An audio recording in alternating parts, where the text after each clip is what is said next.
In this course, Evaluating Designs with Users, we will be diving into user testing. User testing is one of the key, if not the key, methods in UX research, and knowing how to conduct a user test is absolutely essential for anyone working in UX, regardless of their role. So what is user testing? Well, basically what it means is you're going to watch representative users, that is the types of people that you expect to use a system, try to accomplish important tasks using that product. And so that's pretty much all it is you're going to just bring people in, or you're going to go to where they are and have them do a few things, and you're just going to watch what happens. So why do we do user testing? What do you get out of it? Well, in a nutshell, you learn a lot from watching people use a system. You learn what works and what doesn't. Where do they run into trouble? Where does the system support what they are trying to do, and where does it not? You also learn why things work and they don't. You really can see when you watch people struggle with a system, you can see what might be broken or what might be causing the problem. That gives you some clues about what it is you need to fix. You also often learn about user needs that you missed, that maybe you didn't get right earlier in the process when you were trying to understand what users' needs are. You put something in front of people and say, hey, is this the thing that you needed? And they say, oh, no, I forgot to tell you, I actually need it done this way. And so you can learn a lot that will help you design a better version of the product. Well, why not just use your own experience? Why not just try these things out yourself and see where it works and where it doesn't work? Well, there's a couple of reasons why your own experience isn't necessarily going to be enough. For one thing, you often know too much, especially if this is a system that you're helping to build or a system that you've spent a lot of time with. You've already figured out how to do all the things you need to do. You may know the workarounds to get things done that new people aren't going to necessarily be aware of. And so it might be easier for you to use a system than it's going to be for other people. And you need to see how other people are approaching it. In some cases, you also might know too little. You don't really know enough about the users and what their expectations are and what their mental models are and how they think a task should work until you see them try it out, until you see them go through the process of working through a task. So your own experience is valuable, your own intuition is valuable about what works and what doesn't, but it's often not enough. And that's why we do user testing, to see how other people come at and interact with products that we're interested in understanding. So the basic idea behind user testing is you're going to go and you're going to find potential users, people that are the types of people that you expect to use your system. You're going to ask them to do some stuff, and we're going to call those tasks. You're going to observe what happens. You're going to ask them some questions afterwards about their experience, and then you're going to write down what you learned and figure out what that tells you about how the system ought to be improved. In the rest of this course, we will go deeper into each aspect of the user test, looking at how to design, prepare for, conduct, and analyze user tests as part of UX research.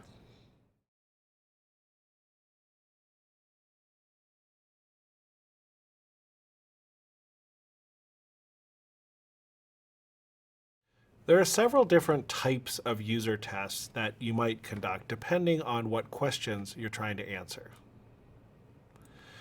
So you might be trying to answer the question, is one design that we've come up with better than another design? Do people perform better using one design versus the other? Do they do things faster? Do they make fewer errors? You might be interested in knowing, is our product that we've designed better than some product that our competitors have designed? You might be interested in some cases in knowing whether a design that you've come up with meets a specific benchmark. So are people able to complete tasks in a certain period of time? Are you able to hit a certain task completion rate? Say 95% of all users are able to complete a certain task.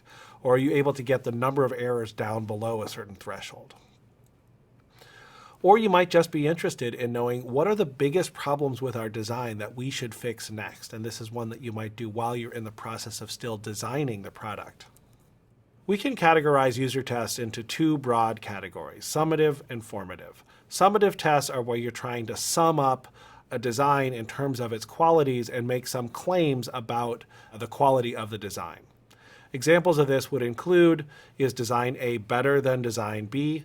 Is our product better than our competitors, or does our design meet a specific benchmark?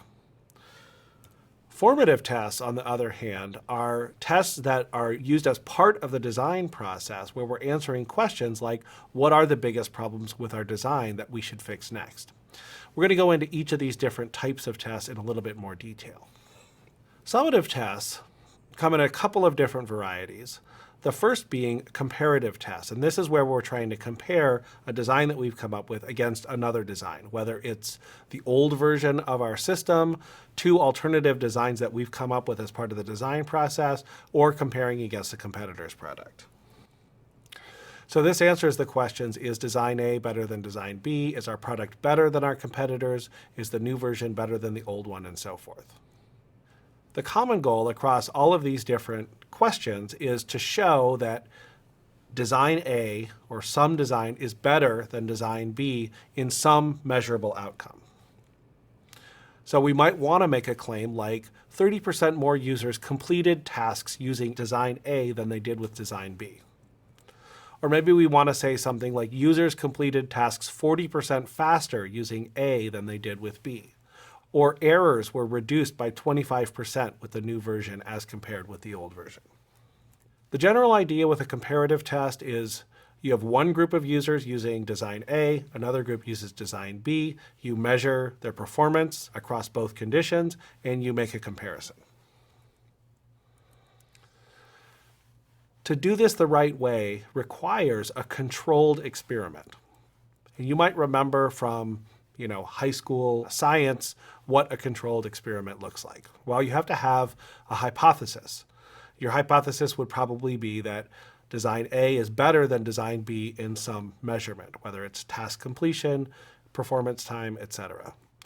You need to have a control, which in this case is going to be B, with A being the experimental condition. Running an experiment like this requires careful design. Condition A and B should vary minimally. They should vary only in the details of what exactly it is that you're trying to test. So at a minimum, the data and tasks and users should be the same, or the users should be the same type of users, and only the designs should differ. So nothing else should differ. The environment in which the test is held should not be different, and so on and so forth. And you need to use statistical methods to show that the measurements are different. And these would be statistical tests like a t-test, a chi-squared test, an ANOVA, and other types of things like that. Tests like this require a relatively large number of users to show a significant difference between condition A and condition B. And to do this kind of thing requires mastery of statistical methods in order to design these types of experiments responsibly. Another type of summative test that you'll see sometimes is a benchmark test. The question that's answered by a benchmark test is, does our design meet some specific performance requirements? So the goal is to support a defined level of performance, and you might want to make claims like users can accomplish task X in less than 30 seconds, or 95% of users succeeded in accomplishing task Y, or users make errors less than 10% of the time. This type of test is often used when there are hard task constraints, like a particular task has to be performed in a certain amount of time. Or there are defined targets for legal or other reasons, such as our system has to have an error rate less than 1% or something along those lines. And so these types of tests are most often seen in performance critical domains, like healthcare and the military. The basic design of a benchmark test is you have one group of users perform tasks using the design, you measure their performance, again, task completion, timing, and so forth, and then you demonstrate that the performance meets some criteria. While this isn't a controlled experiment because you're only testing one condition, it does require a carefully constructed study. You don't have a hypothesis, you don't have a control condition, but you do need careful design to reduce the confounding variables, all of the other things that could possibly impact the outcome that you're trying to measure. You do, again, need to use statistical methods to calculate, in this case, the confidence interval, and you do need to have a relatively large number of users in order to establish that confidence interval. So to summarize these two types of summative tests, comparative and benchmark tests that we just looked at, You want to use a summative test when you need to show that a design is better or good enough. And you can think of summative tests as summarizing a design in terms of some characteristic that you want to demonstrate and make a claim about. Summative tests are statistically driven, which means that they require statistical training to do properly, training that is beyond the scope of this course. And it also means that the number of participants that you need for a test like this is driven by the statistical methods that you're using. So typically, summative tests will require more participants. 10 to 20 is typical and sometimes can be a lot more, depends on various statistical factors, compared to formative tests, which typically use 5 to 7 users, which we'll talk about the reasons for a little bit later in the course. Summative tests are fairly rare in UX for a variety of reasons, including the need for statistical background and the increased number of users. Summative tests are fairly rare in UX research. One exception that we'll look at in other courses in the UX Research and Design MicroMasters would include online A/B testing, which is also called website optimization. That's covered in the UX at Scale course. But summative tests like comparative and benchmark tests, they are done occasionally, but they're not nearly as common as formative tests, which we'll look at next. Formative tests are performed when the goal is to identify problems that need to be fixed. So in contrast to summative tests, where we want to have an outcome like 40% of our users were able to accomplish tasks in under 30 seconds or something along those lines, an outcome of a formative test might be users struggled to complete task X because the button labeled Save to Profile was confusing. Or users took too long to complete task Y because the relevant information was at the bottom of a long page and it took a long time to find it. Formative tests are by far the most common form of user test that you will come across in UX research and design. And formative tests are generally performed during the design process to find bugs to fix in the next iteration of the design. The general form of a formative test is that you'll have representative users perform a set of tasks that you define. You'll watch what they do and hear what they say. You'll see where they struggle, and you'll identify parts of the design that cause problems.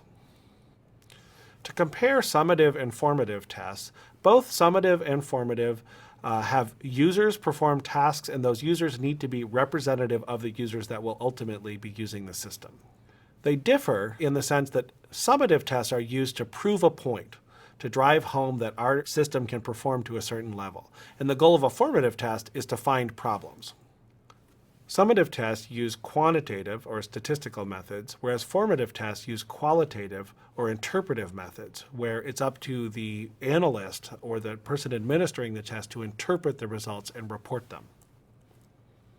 Summative tests require relatively more users. Formative tests can use fewer users. Summative tests, as I said, are fairly rare. Formative tests are very common in UX research. For these reasons, summative tests are not going to be discussed too much more in the rest of this course. Formative tests, on the other hand, are going to be the focus of this course, and we'll be focusing on how to do a good formative test that informs the next cycle of design. To sum up, it's important to know that there's more than one kind of user test. And sometimes an audience that you're communicating with about the results of a test that you've performed will be expecting something different. And you need to explain to them what the goals of your test are and why you chose the method that you did. So it's important to know that summative tests exist even if you won't normally be performing them. You need to know how they're different and why you would choose one type of test over another. Informative testing is what you'll be learning in the rest of this course.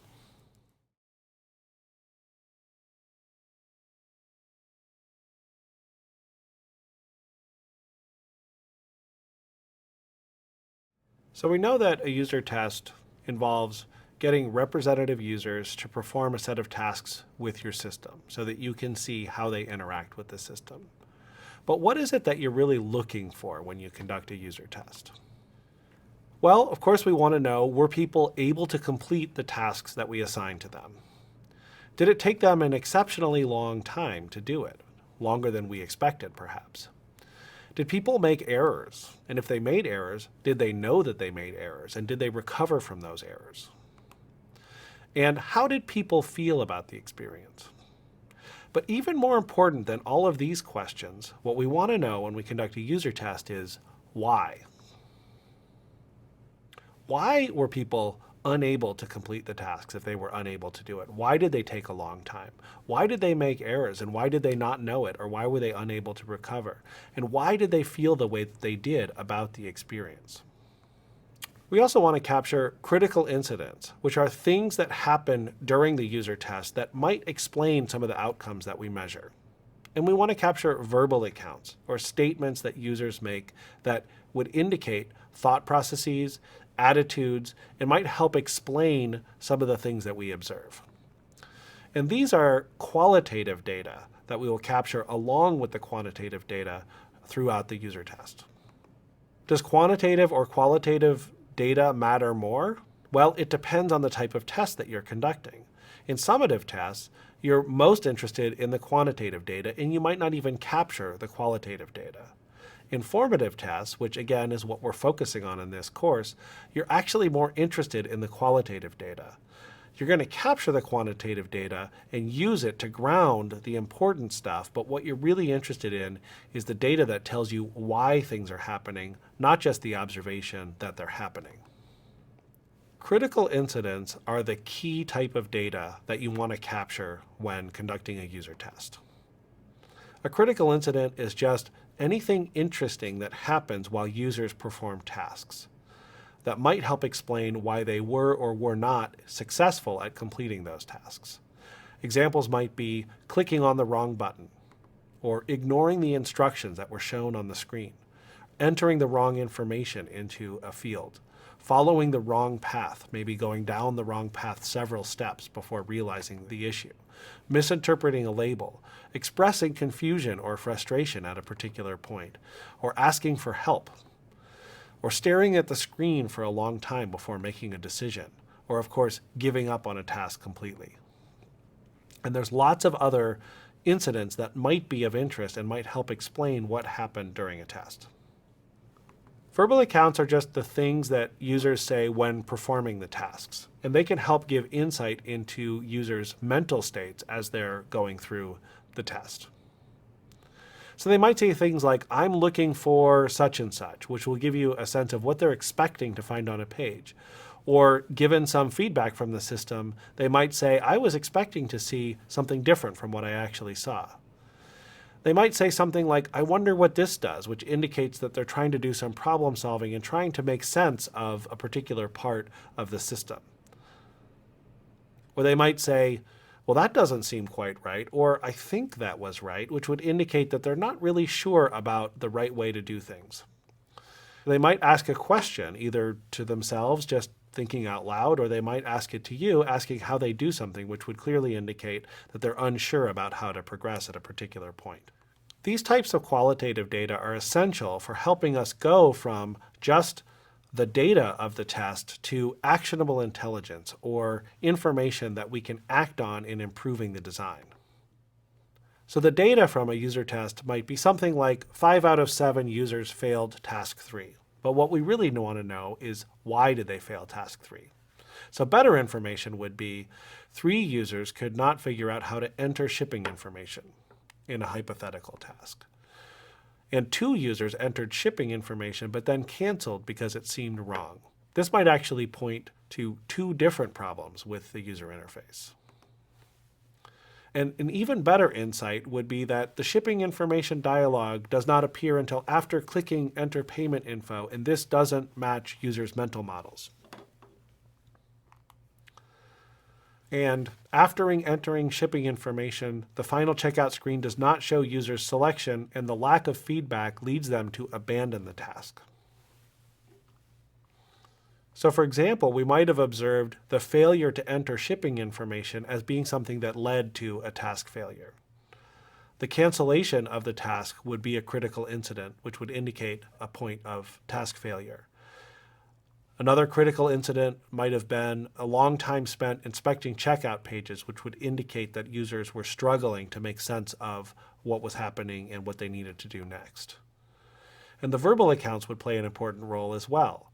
Users saying things like, I don't see anywhere to enter shipping information, for example.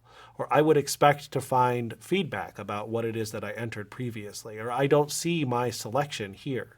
These would all indicate the places where the system wasn't matching users' mental models of what was supposed to be happening.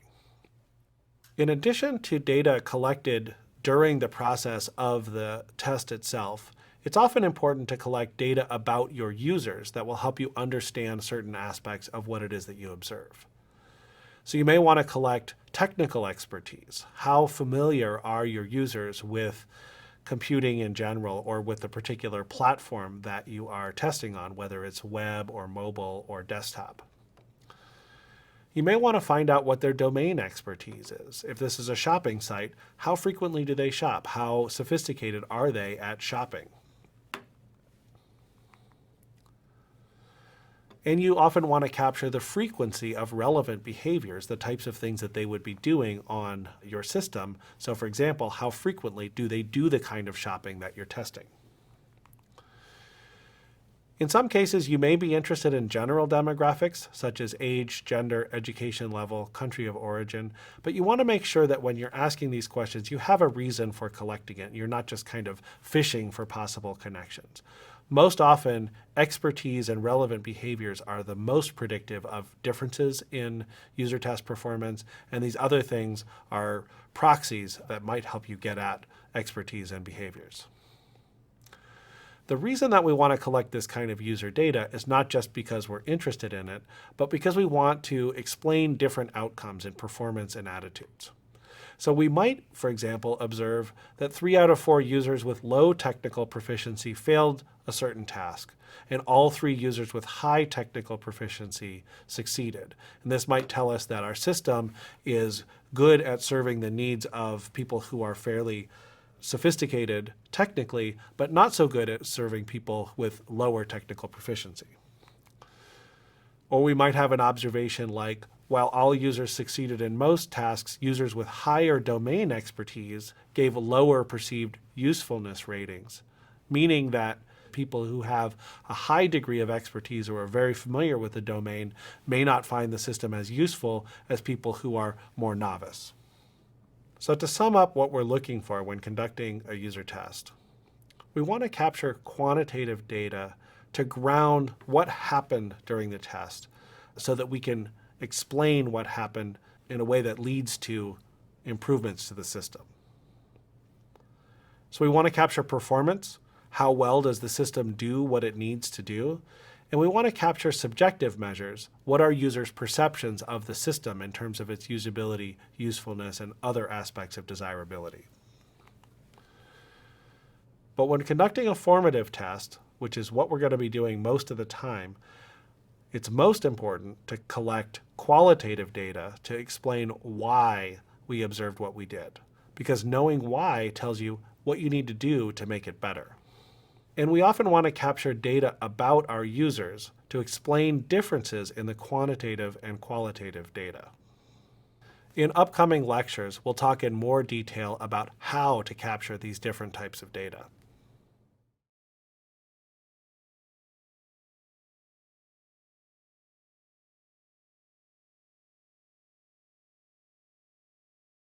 When planning a user test, the first question you need to ask yourself is whether a user test is actually what you need. Is it the right tool for answering the questions that you have? User testing is great for understanding how well a design supports users' tasks. Does it allow them to perform and accomplish the tasks that you've designed the system to do? It helps you understand how easy it is to learn to use a system and how efficiently people can use a system once they've learned it. And it shows you where people fail and what causes the failure so that you can go and fix those problems.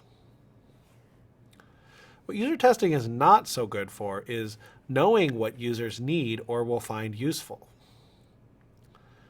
It's not good for predicting how many people will encounter the problems that you identify in a user test. It doesn't really tell you how people will use a system once they have it in their own hands and they're using it without your supervision. Unfortunately, it doesn't predict whether people will adopt or use your system, and it doesn't predict whether your product will be successful in the marketplace. Understanding what users need is best done by observing what they do now. This is typically done by observing their current practices and through interviews and surveys. If you do understand users' needs and you've gotten them correctly, user testing can tell you if your system meets them, but it can't tell you whether you've gotten the needs right. User testing can find problems with a design, but it can't necessarily tell you how common those problems are going to be in a larger population. This is because user testing sample sizes are generally too small for that kind of prediction. So user testing definitely tells you that a problem exists that some portion of the user population will encounter, but you don't know how large that portion is. However, you can argue for the importance or the likely significance of a problem based on your understanding of how representative your user test participants were, the user population needs, and characteristics of the target population. User testing can't really tell you how people are going to use the system once it's released into the wild. In a user test, you're the one providing the tasks, and all you can really see is how people perform those tasks. In the real world, users are going to be the ones that choose the tasks that they perform. And sometimes people don't do what you expect. You could ask people what they will do, but people are actually pretty bad at predicting their future behavior. And there's a lot of research that backs this up. Analytics are the best way to see what people actually do, but this doesn't come until after a product launch. During design time, it's very difficult to predict exactly what people are going to do with a system once it's released. Predicting adoption and use of a system is even more challenging. Users' decisions to adopt and use a system are complex and take into account a lot of different factors. Usability matters, but so do things like awareness of a product and the ability to find it. The comparison with competing offerings and their existing practice, like what it is that they do now and how they do it, are also very important, as are perceptions of value.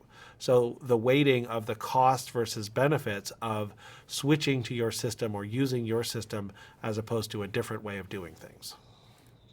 You might be tempted, as part of user testing, to ask people if they would use a system, if they'd be likely to adopt it, and you might get an answer that you want to hear. But again, people aren't good at knowing their future or predicting their future behavior, so you have to take their answers with a grain of salt. Perceived usefulness and perceived usability are linked to adoption decisions, but they're not sufficient for predicting whether people will adopt a system or not. And finally, predicting whether a product will be successful is incredibly challenging. Decisions around adoption and use and satisfaction with the process of using a system all make a difference. Usability and usefulness matter a lot, but they're not everything that goes into product success. Other factors, such as the business model, the costs of supporting and updating and producing a system, all matter to ultimate product success. But if the usability stinks, success is definitely much less likely, and that is something that we can learn through user testing. So user testing is a critical research tool. We need it to figure out if a system is successful at supporting the tasks that people need to accomplish. However, we need to use user testing as one tool in a toolbox of UX research tools, along with things like interviews, observations, surveys, focus groups, analytics, A/B testing or website optimization, usability inspection, and so forth. And it's important to know both the advantages and disadvantages of user testing so that you can choose the right tool for the right job.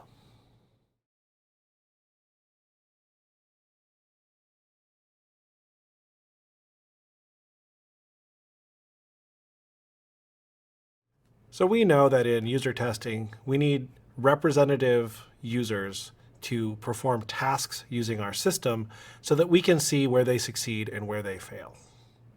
A big part of this is that testing with the right people is critical, because if you run tests with people who don't represent your actual users, You might see problems that your users aren't going to have, and you might not see problems that your users are going to have because of the differences between who you test with and who's actually going to be using your system. So a first step in any user testing scenario is that you need to know who your intended users are. Obviously, if you're working on a system, you're building a system, you're evaluating a system, you should know this already. But if you don't, this is a good time to figure it out. And what you need to know is, who are your intended users in terms of their expertise?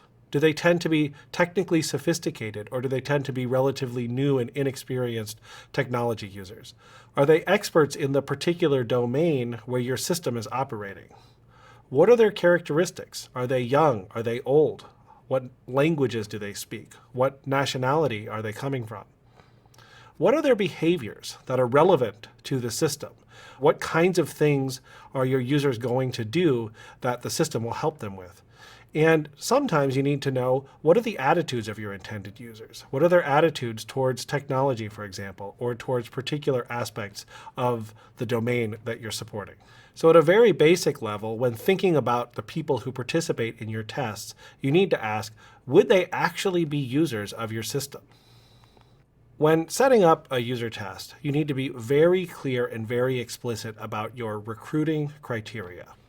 Your recruiting criteria are clear tests that tell you whether somebody is in or out of your target population. As an example, if you're evaluating a shopping site, you might want to know that people are regular online shoppers. And you might articulate that by saying they have to have bought at least 2 items online within the past 3 months. This would be an example of a behavioral criteria, or a criterion that's based on users' behavior. If we were evaluating an online learning site like edX, we might be interested in knowing whether people have experience with online learning. We might have a criterion like they've completed at least 1 assignment in an online course in the past year. This is another example of a behavioral criterion. If we were building an app that was meant to support healthcare professionals, we would want to make sure that our users were healthcare professionals. And so we might articulate our criterion as they have to be currently employed as a physician, nurse, or physician's assistant. And this is an example of a criterion that is based around characteristics of the users rather than their behavior. If we were evaluating a privacy assistant, or a system that might help people make decisions about how to set up their privacy policies in social media sites, for example, we would probably assume that the users of such a system would be people that were concerned about privacy. We might articulate this by saying that in a questionnaire, our participants would need to self-describe as somewhat or extremely concerned about online privacy in order to be members of our target population. This is an example of an attitudinal criteria, or one that is based on their attitudes, not necessarily their behaviors or characteristics. Sometimes it's worth making a distinction between the target population for a system and the recruiting criteria that we're going to use for a particular test. In the simplest case, the recruiting criteria are the same criteria that you would use for defining whether somebody was in your target population or not.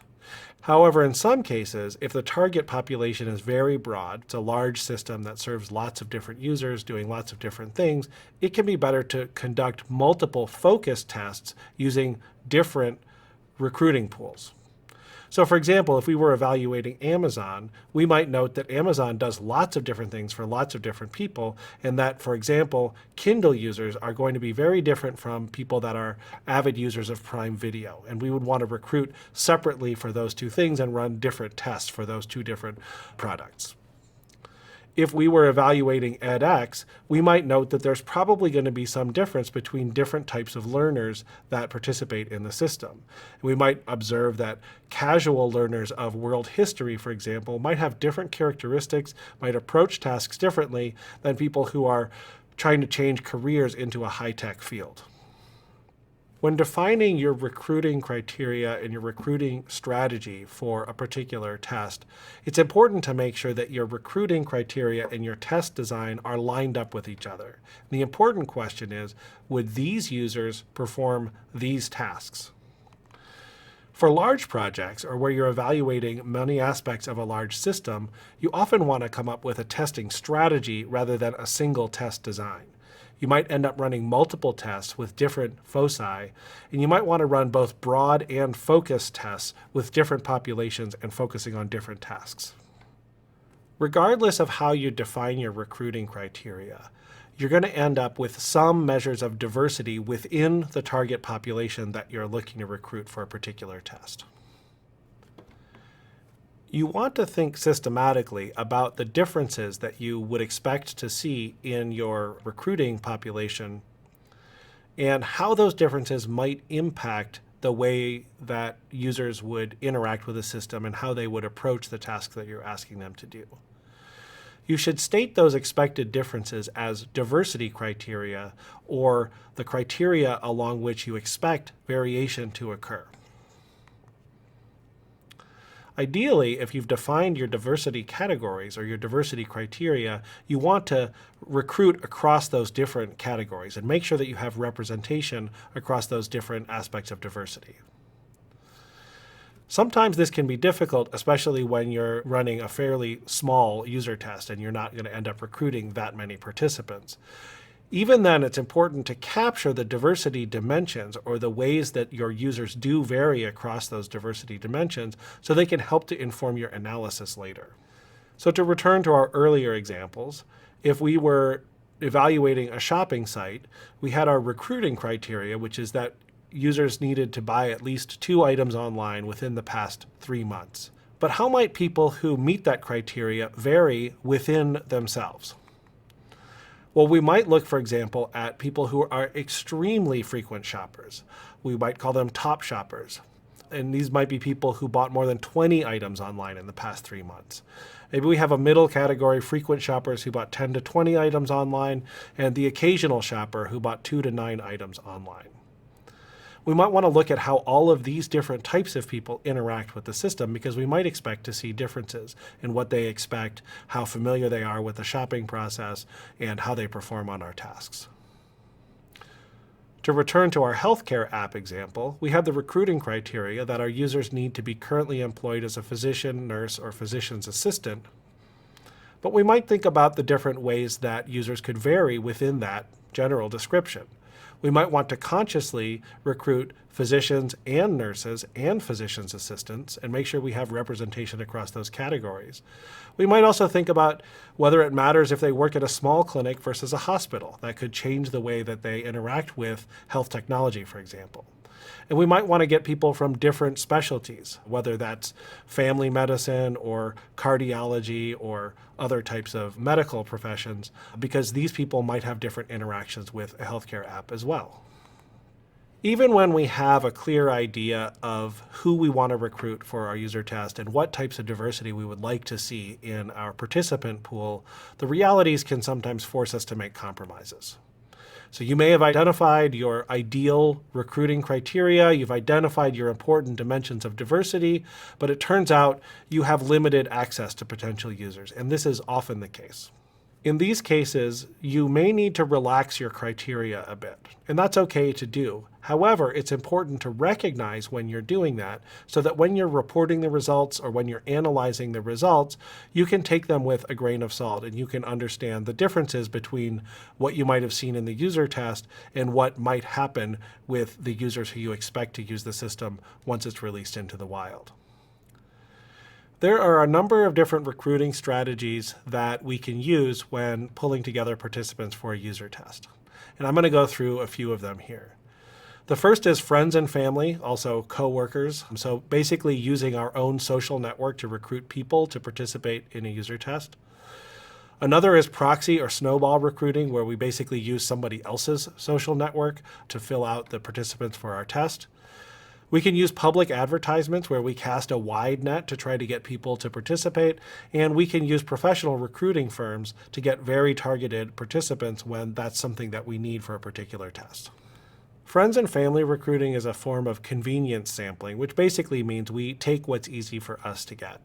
It's not necessarily the best recruiting strategy in terms of getting the most representative users, but often, given time and resource constraints, it's something that we need to do. Sometimes your friends or family or coworkers do in fact fit the profile for your target audience. More often, they don't exactly, or at least they may not be fully representative of the diversity of users that you would see, but given the choice between recruiting friends and family and not doing a user test, it's definitely better to do something like this. One form of friends and family recruiting that is often used is testing internally to a company or an organization, which not only is more convenient, but is sometimes preferred by organizations when they're trying to maintain secrecy around the system that they're building and they're not ready to make it available to the public. Proxy recruiting is when you use a contact to provide access to their social network to help you recruit users. And this is often required when you're trying to recruit users with a particular characteristic, a particular specialty that isn't well represented within your social network. For example, if you were building an app for doctors and nurses and you didn't really know a lot of doctors and nurses, you would probably want to work with a collaborator who did work in the medical field to give you access to some of the people that they know in order to participate in your test. In these cases, cultivating the relationship with your proxy becomes a central concern. You need to convince them of the value of your test and the value of giving you access to their social network, and that becomes a major task as part of your recruiting strategy. Working with a proxy might impose some limitations. Their level of access to the users that you want to recruit may impact your recruiting criteria, and just as with friends and family testing, you may have to relax those criteria a bit based on the need for convenience and the need for access. Snowball recruiting is a form of recruiting where you ask each participant that you recruit for your test to introduce you to others that have those criteria. This is another form of expanding your social network beyond the friends and family and coworkers that you already have and gaining access to people that might have the characteristics, behaviors, and attitudes that you need for your user test when you don't have direct access to them yourself. Another approach that can be more time and labor intensive is to advertise publicly, to basically cast a wide net to try to inform a lot of people about the user test that you're running and try to get them to come to you and volunteer to be part of your test. The specific form of the public advertisement can be varied. It can range from posted flyers on bulletin boards to online ads to a blast to a mailing list that might contain a lot of people that would be part of your target population. This approach can be effective if you can identify a target-rich area. So if, for example, you can find places to post your flyers where lots of members of your target population go through, or you can target your online ads to places where your participants are likely to congregate, or you can identify a mailing list that has the people that you'd be interested in.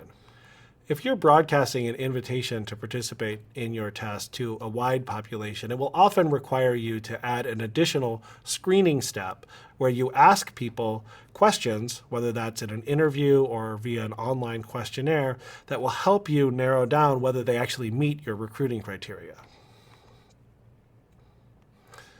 And when advertising to a broad population, the wording of the invitation and the incentives become very important because you don't have that social contact with the individuals as you would if they were friends or family. And a final approach to recruiting for a user test is to enlist the services of a professional recruiting firm. So basically, you can pay a service to deliver users to you that meet the criteria that you give them. Typically, these firms specialize in what's called focus group recruiting, and so their main job is to recruit focus group participants for market research studies. But many of them are familiar with user testing and can provide users that would be appropriate for a test that you want to run. When working with these firms, you need to specify your recruiting criteria, and you often need to provide them with a screening questionnaire that they can use to make sure that all of the people they recruit are valid participants for your test. And they do the rest. So this is great, it's very convenient, and it can result in a highly targeted pool of participants for your test. The downside is they tend to be quite expensive. When you ask people to participate in your user test, you're asking them to give up some time, usually about an hour, and in return, it's common to compensate them in some way. The details of compensation can vary quite a bit by the locale, by the test duration. Is it a 30-minute test? Is it an hour? Is it a 90-minute test? And also by the user population. In many cases, when conducting internal tests, little or no incentive is needed. Often when testing internally to an organization, little or no incentive is needed, and that's because they're getting paid to do this as part of their job. When recruiting professionals, you often need to pay according to what they're worth or what their typical wage is, which means that if you're recruiting highly paid professionals, it can be a fairly expensive proposition to recruit them for participating in your test. If you're recruiting people in non-work contexts, so this would apply to friends and family, but also when recruiting for apps that are used in a leisure context or things like that, often special items or gift certificates that are related to your user population's interests may be even better than cash because it may be more appealing to them and doesn't cause them to think about how much their time is actually worth. There's a lot more that could be said about recruiting participants for user studies. I'm just going to point to a couple of references that you could go to for additional reading. The first is a report that was released by the Nielsen Norman Group on how organizations currently recruit participants for usability studies, and they've distilled 234 tips and tricks for recruiting users. So there's got to be something in there that could help you. Another reference I recommend is the Handbook of Usability Testing by Jeff Rubin and Dana Chisnell. This is an excellent resource for all aspects of usability testing, but they have specific recommendations for recruiting that I think are very helpful. To summarize, recruiting is extremely important for user testing, but it's not necessarily easy. In fact, it can be one of the most challenging aspects of running a successful user test. As a result, we often default to convenience sampling or recruiting from within our social network. And if this is your only option, given the resources and time that you have available, that's okay. Some data is definitely better than none. However, you should make sure that you have appropriate confidence in your findings. So if your user test participants differ systematically from the users you expect to be using your system when it's released to a broader population, you should be aware of that and think about how what you found might or might not apply to that broader population. It's very important to make sure that the test that you design and the participants that you recruit are aligned. So if you have to relax or change your recruiting criteria, you should make sure that the test you've designed is appropriate for the people who are actually going to have participate in your test. And when working on larger projects, you probably want to think in terms of planning a strategy for multiple tests to cover the different user populations and the different tasks that people need to perform, and not just about designing an individual test. So even though recruiting is a challenging aspect of user testing, it's worth the effort to define specific recruiting criteria and do whatever you can to recruit participants who really meet that criteria. It will result in a much more valuable test that gives you a lot more information about how well your system is going to work for users who will be using it when it's released to the broader population.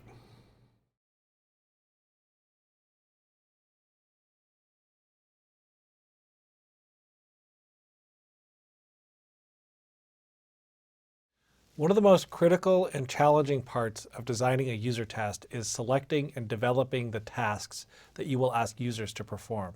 So what do we mean by a task? Well, it's just the instructions that you're going to give your participants in order to have them try to accomplish some goal using the product. So for example, if it was Amazon, you might give the instructions, buy a coffee maker that costs less than $100 and makes at least 32 ounces of coffee. And then you would see how easy or hard it is for them to accomplish that, and you'd be able to tell whether they were successful at buying a coffee maker that met those criteria. Or you might ask them to enter a review for the most recent book that they read, and you would see how easy and how difficult it is and where they encounter stumbling blocks and where the system supports them particularly well. So how do we go about choosing the tasks that we're going to have our participants perform during our user test?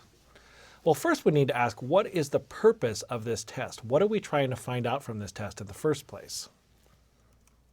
The general purpose of a usability test is to see if user group X, or the users that have a certain characteristic or behavior or attitude, can use system Y to do activity Z. So you have to be very clear about who your users are and what it is that you're interested in seeing them do in your test. For example, we might be interested in the question, can experienced online shoppers use Amazon to find and purchase household items? Here we've identified a clear user group, experienced online shoppers. The system is Amazon, and the activity is purchasing household items. Or we might ask, can people planning a wedding use Amazon's wedding registry to create and share a registry with family and friends? So here, the group is people planning a wedding. The system is Amazon's wedding registry. And the activity is creating and sharing a registry with family and friends. Once you've identified your user group and you're clear about the activity that you're interested in, you want to brainstorm specific actions that your users would perform within the scope of that activity. So for the example of experienced shoppers purchasing household items, we might brainstorm things like purchasing a lamp, or comparing different coffee makers for purchase, or purchasing a specific brand of something like a cleanser for stainless steel appliances. To take the wedding registry example, we might think about specific actions like comparing silverware sets, or adding a specific appliance like a white Vitamix blender, or adding a suitcase set with particular criteria like a particular size, color, or material to the registry. Through brainstorming, you should be able to generate lots of tasks that would be good examples of things that people might do when performing the activity that you're interested in. So what you want to do next is choose a set of representative tasks. A lot of tasks that you come up with are going to be repetitive. They're going to basically be testing the same parts of the system and so on and so forth. So you want to pick a representative set of tasks, and then you want to run through them yourself. You want to do this because you want to see how long it takes to get through them. It should take on average about 30 to 45 minutes to complete all of the tasks. That's a reasonable amount of time to ask a user test participant to perform tasks that you assign them. And by running through the tasks yourself, you can figure out whether it's easy to tell what success would look like. And you want to pick tasks where you can clearly identify what it would look like to succeed in performing that task. Once you've chosen your high-level tasks, like choosing a lamp or comparing silverware sets, you're going to want to refine it so that you can make the task as realistic and verifiable as possible. So by realistic, we mean something that users would actually do. To take the example of choose a lamp, that's actually not a good example of an action that a user would perform, or at least it's not specified to the level that is necessary. Realistically, lamps have a purpose, so nobody would come to a site just to pick out a lamp. They would be picking out a lamp for either decoration or for illuminating a room for reading.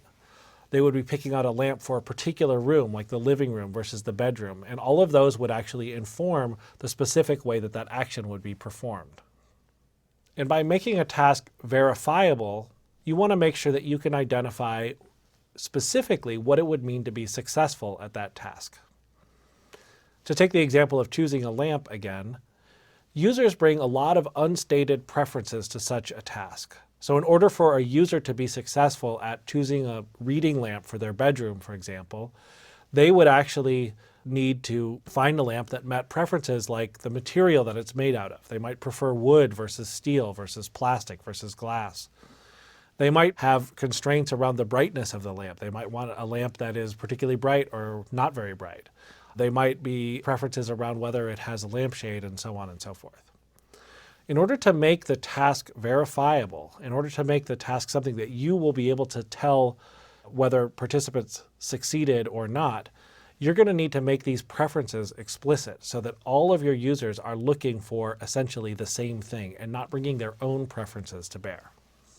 By running through the task yourself, you can find specific outcomes that you could use to verify whether the task was successful. So for the choosing a lamp example, we might find this particular lamp and say, design the task such that success would be finding this particular lamp. And we could do that by looking at, well, what are the things that make this lamp unique among the other possibilities that are available on Amazon? Well, it has a metal base, it has a lampshade. This particular one has a 3-stage dimmer. It supports light bulbs up to 40 watts, and it costs less than $20. So we could make those the criteria that are the preferences that the user is bringing to the task, such that to satisfy those preferences, this is the lamp that they would find. So our refined task might look like this. You are looking for a lamp to go on your bedside table. You want the lamp to be dimmable, meaning that it can put out less than full brightness. You want it to have a lampshade, and you want it to not be made out of plastic. So wood, ceramic, glass, or metal are all okay. It should be able to support at least a 40-watt bulb so that you can use it for reading, and you don't want to spend more than $20. Find such a lamp and put it in your cart.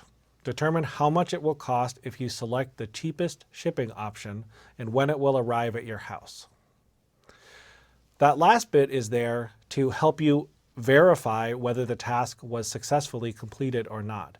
There should be a correct answer to how much it will cost and when it will arrive at the person's house. The task example that I just gave is an example of a closed-ended task, or a task that has a single correct solution. Sometimes in a user test, you will want to include open-ended tasks as well. Sometimes a non-verifiable task can be useful. It can help you learn how users think about a task when unconstrained. This can be particularly useful if you're not entirely clear exactly how users are going to approach the tasks that you're interested in. An example of an open-ended task might be, find a lamp that you would like for your bedroom. So here we're allowing the user to supply their own preferences rather than giving them constraints that they need to meet. The advantage of open-ended tasks are that you can see what preferences and constraints emerge and how users explore the site. It can be a bit more natural, and you can learn a bit more about how your users think about things. The disadvantage is that you can't really tell whether somebody was successful or not, other than whether they feel like they were successful. You also can't measure things like the time it takes to complete a task, the number of errors made, and so on and so forth, because you don't have a correct answer that you can compare what they do against.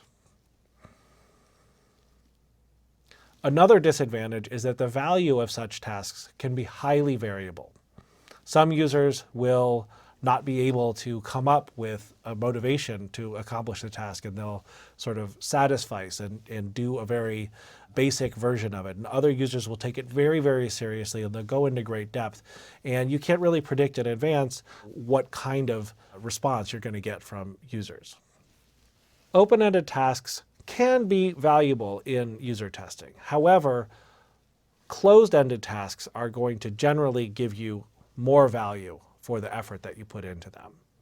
So you want to focus most of your time and effort on designing and testing with closed-ended tasks that have a clear success criteria so that you can assess how your system is performing and find the specific issues that are keeping people from succeeding at using your system.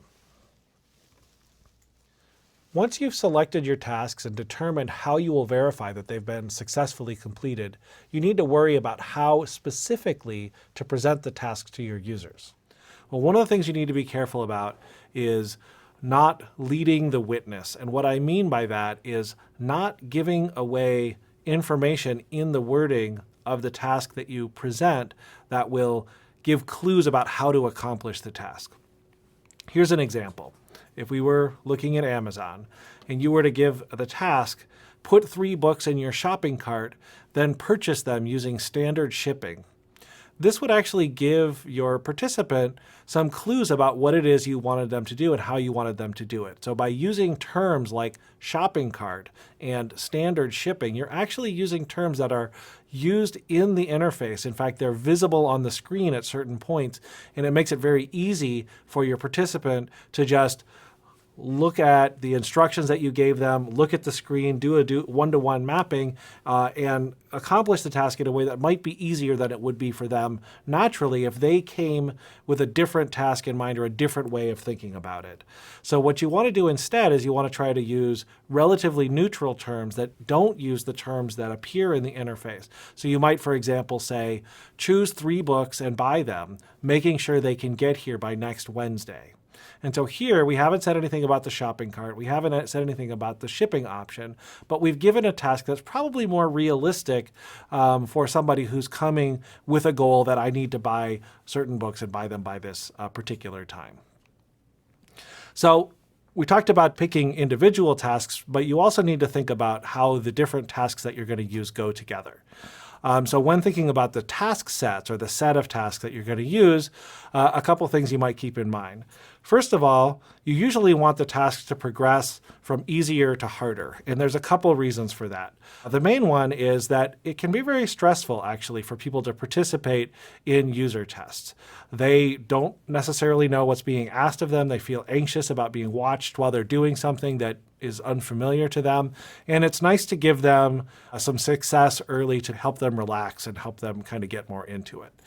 To wrap up, tasks that you design for user testing should be relevant to the testing goals. They should be realistic, they should be verifiable, and they should be worded in ways that are not leading to the participant and don't give away how you want them to perform the task. And the task sets should be carefully designed as well. By being careful and thorough in the design of your tasks, you can make sure that you get the maximum value out of the user tests that you perform.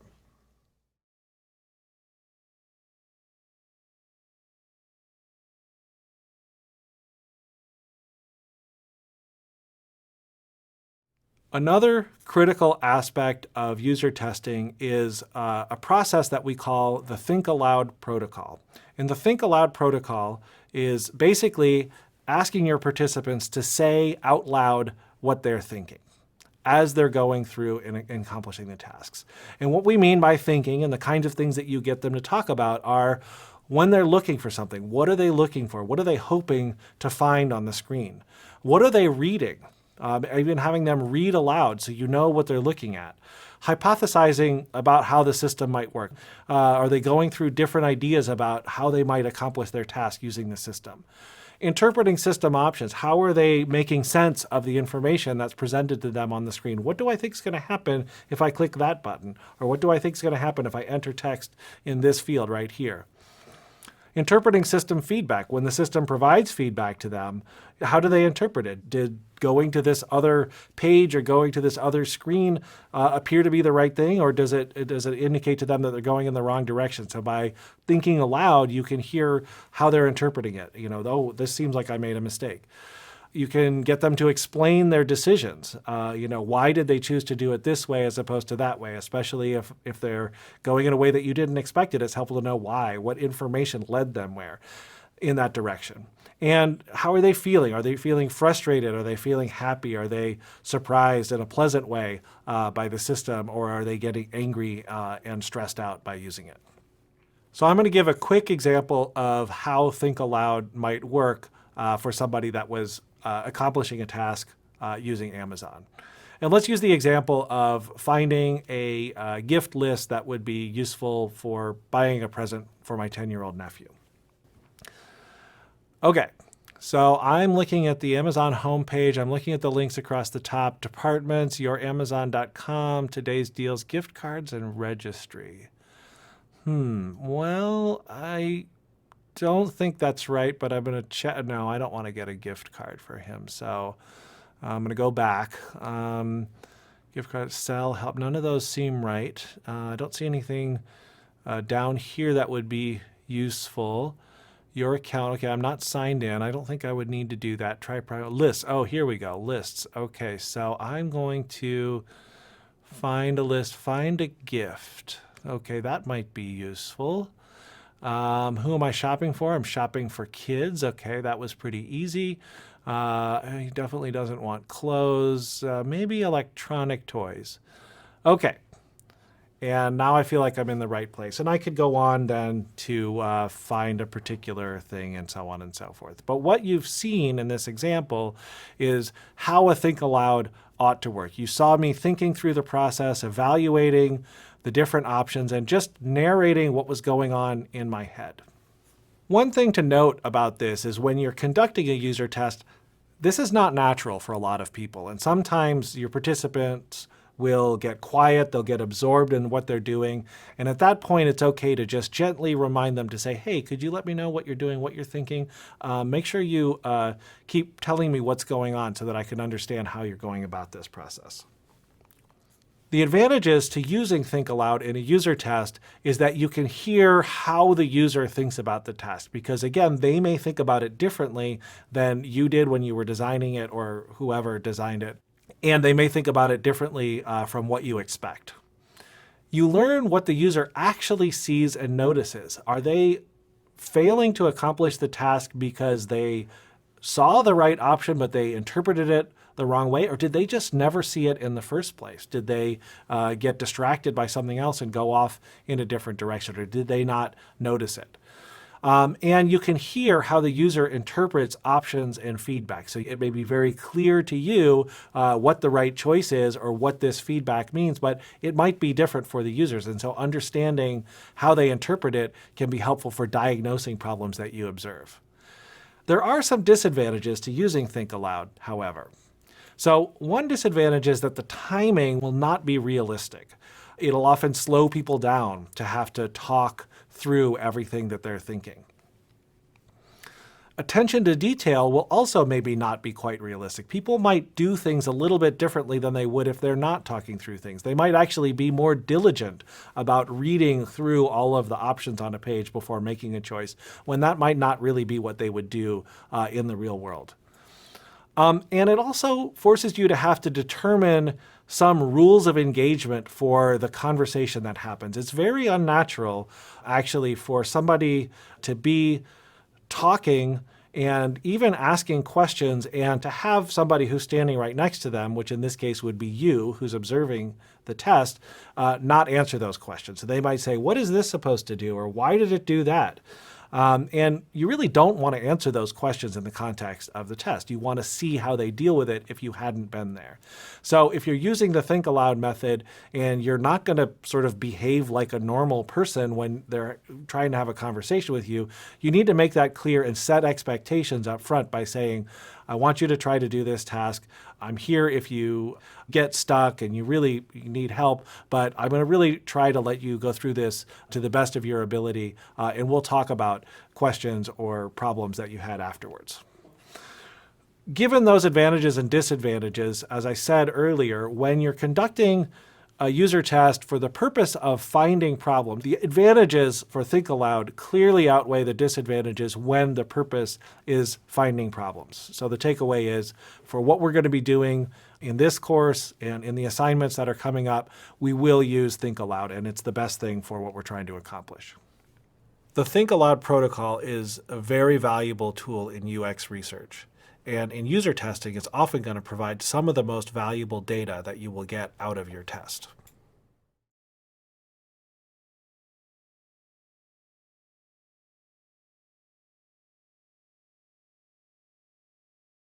When conducting a user test, there are often some practical challenges that you will need to think through. In this lecture, I'll talk about some of these challenges and give you some ideas about how you can deal with them. One of the big challenges is system variability, or ways that the system can vary for different users such that they have a different experience. So most systems have data that they're providing access to, and that data can change during the course of a user test. So to take Amazon as the example, the data that we'd be talking about are the products that are available for sale, and those can change over time. Certain things can go out of stock, certain things can be added, and so on and so forth. And there's a chance that the data that is available to one user will be different than data that's available to another user. Many systems require users to have an account in order to access most of the functionality that they provide. So you'll need to, first of all, make sure that you have a way of giving people access to the system by providing them with accounts or having them sign up for accounts. And you also need to make sure that the accounts that they use have the same access and the same privileges as each other, so that one user isn't accessing different functionality than other users. Related to this, many systems have settings that users can configure to change the way that the system operates. So to just look at the example from Amazon, there are a couple dozen different settings that can change the way that the system operates, ranging from one-click settings, login and security settings, Prime membership, and so on and so forth. And more we see systems that change the way that they operate based on prior actions that users have taken using that system. So the systems maintain state, most relevantly the history of prior actions, and use that to change the way that the system behaves. So for example, Amazon keeps track of your browsing history and will actually offer different products based on what they perceive your preferences to be from your prior actions. Another example of how the history of prior actions can influence the user experience is in how browsers will change the presentation of links that have been previously visited.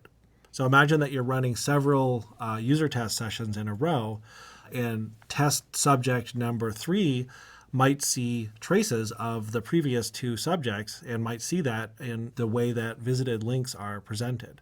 This could give that user a clue about what direction to take in order to satisfy the task, and that's probably not something that you want to have happen.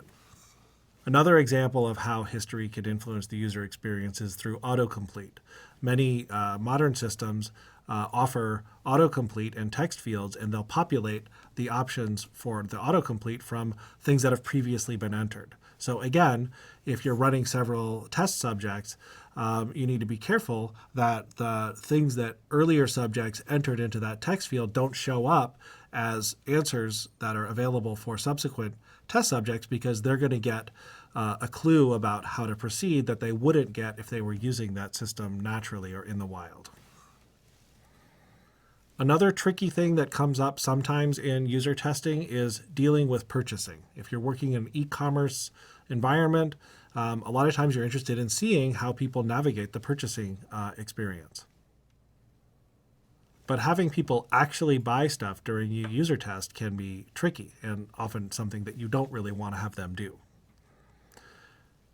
If possible, if you have access to the engineers that are building the system, you could work with them to try to create a sandbox system where purchasing actions don't actually result in credit cards being charged or inventory being depleted. Whether that's possible or not, you also want to think about providing users with the form of payment that they'll be using. That could be in the form of a gift card or a prepaid debit card or something where you could provide it to them rather than having them use their own funds, which might make them uncomfortable. Especially in cases where creating a sandbox system isn't possible, you might want to arrange to cancel the order after the test. And that's going to be something that you're going to need to remember to do so that you can undo the actions that were taken during the test, especially if they have consequences like funds being transferred. And if none of those things are realistic or possible, what you're going to want to do is design your task so that payment isn't part of the tasks. You can have people accomplish everything up to the point where they actually enter their credit card number or finalize the order, and still learn a lot about how they navigate the purchasing process up to that point. The most important thing is that all of the people who participate in your test should have the same experience, to the extent that you're able to control that. They should ideally see the same data. If the data is going to be variable, you need to understand how it's going to vary and design your tasks accordingly. You want to make sure that they all have the same experience from the perspective of creating accounts, logging in, and so on and so forth. So you either want to have everybody create and use a personal account or have nobody create and use a personal account. Most of the time, giving people pre-made accounts is going to be a better option unless part of what you want to learn about is what it's like for them to create an account in the first place. You want to make sure that all of your users have the same settings, or at least the settings don't vary in ways that will affect the way that the tasks unfold. You want to make sure that all your users have the same history of prior actions or no history of prior actions. And you want to make sure that all of your users are using the same payment method and details of payment if payment is something that you're going to include in your test. What a lot of this means from a practical perspective is that many tests that you conduct will require resetting the system in some way between test sessions.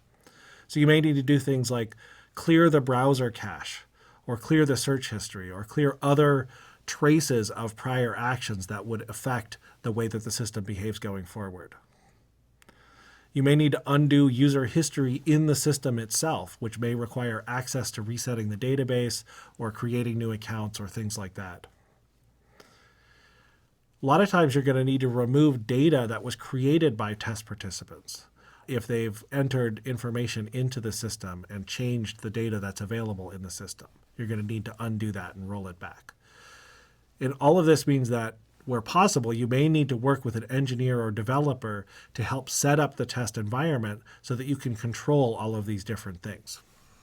A lot of times it can be really difficult to anticipate the way that the system is going to behave after repeated uses, especially if it's a complex system. And this is yet another reason why pilot testing is so important. And the stuff we've been talking about in this lecture suggests that you need to do more than one pilot test so you can see what happens after repeated uses of the system and make sure that traces of earlier sessions don't carry forward into later sessions. And it also suggests that you want to make sure that your pilot tests, or at least some of your pilot tests, are done in conditions that are as close as possible to the actual test environment so you can see how the system is actually going to respond to the tasks that people perform. These are just a few of the things that you often need to think about when planning a user test.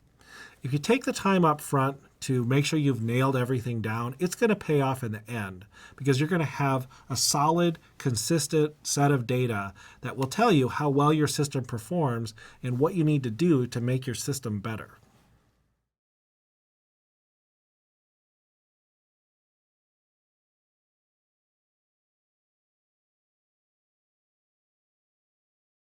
Observing participants performing tasks is the most important part of a user test. However, there are a few other things you'll want to do as part of your test to make sure you've fully understood your participants' experience.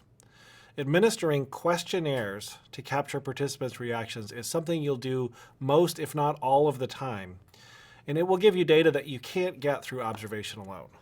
An important thing to keep in mind is that questionnaires are for quantification. You have a lot of questions that you'd like to ask your users, but a lot of these questions should be asked in an interview, which we'll talk about in other lectures. A questionnaire can't follow up on an answer that a user gives.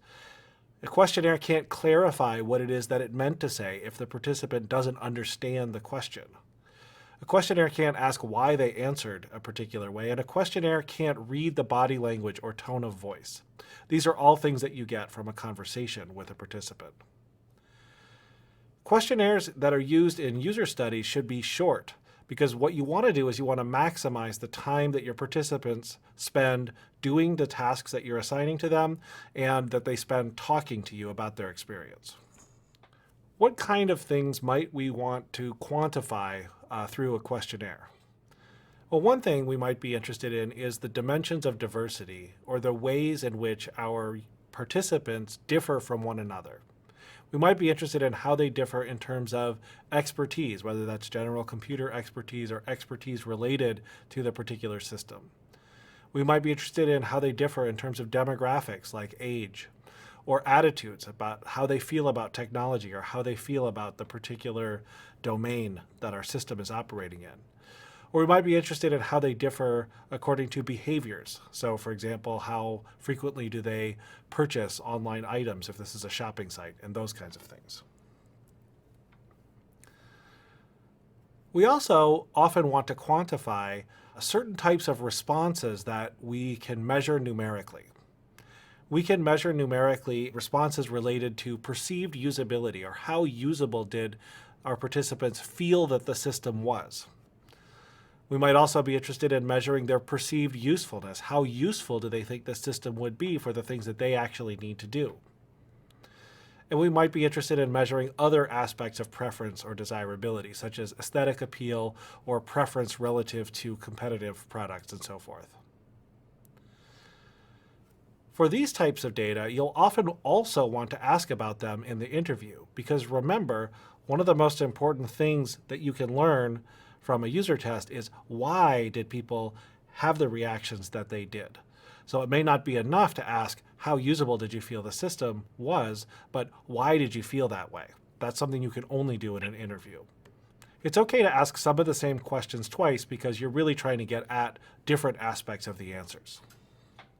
In user tests, questionnaires are usually administered either before or after the tasks are completed, and sometimes both. When we administer questionnaires before the tasks, we're usually doing it to learn about the participants' expertise, behaviors, attitudes, and demographics.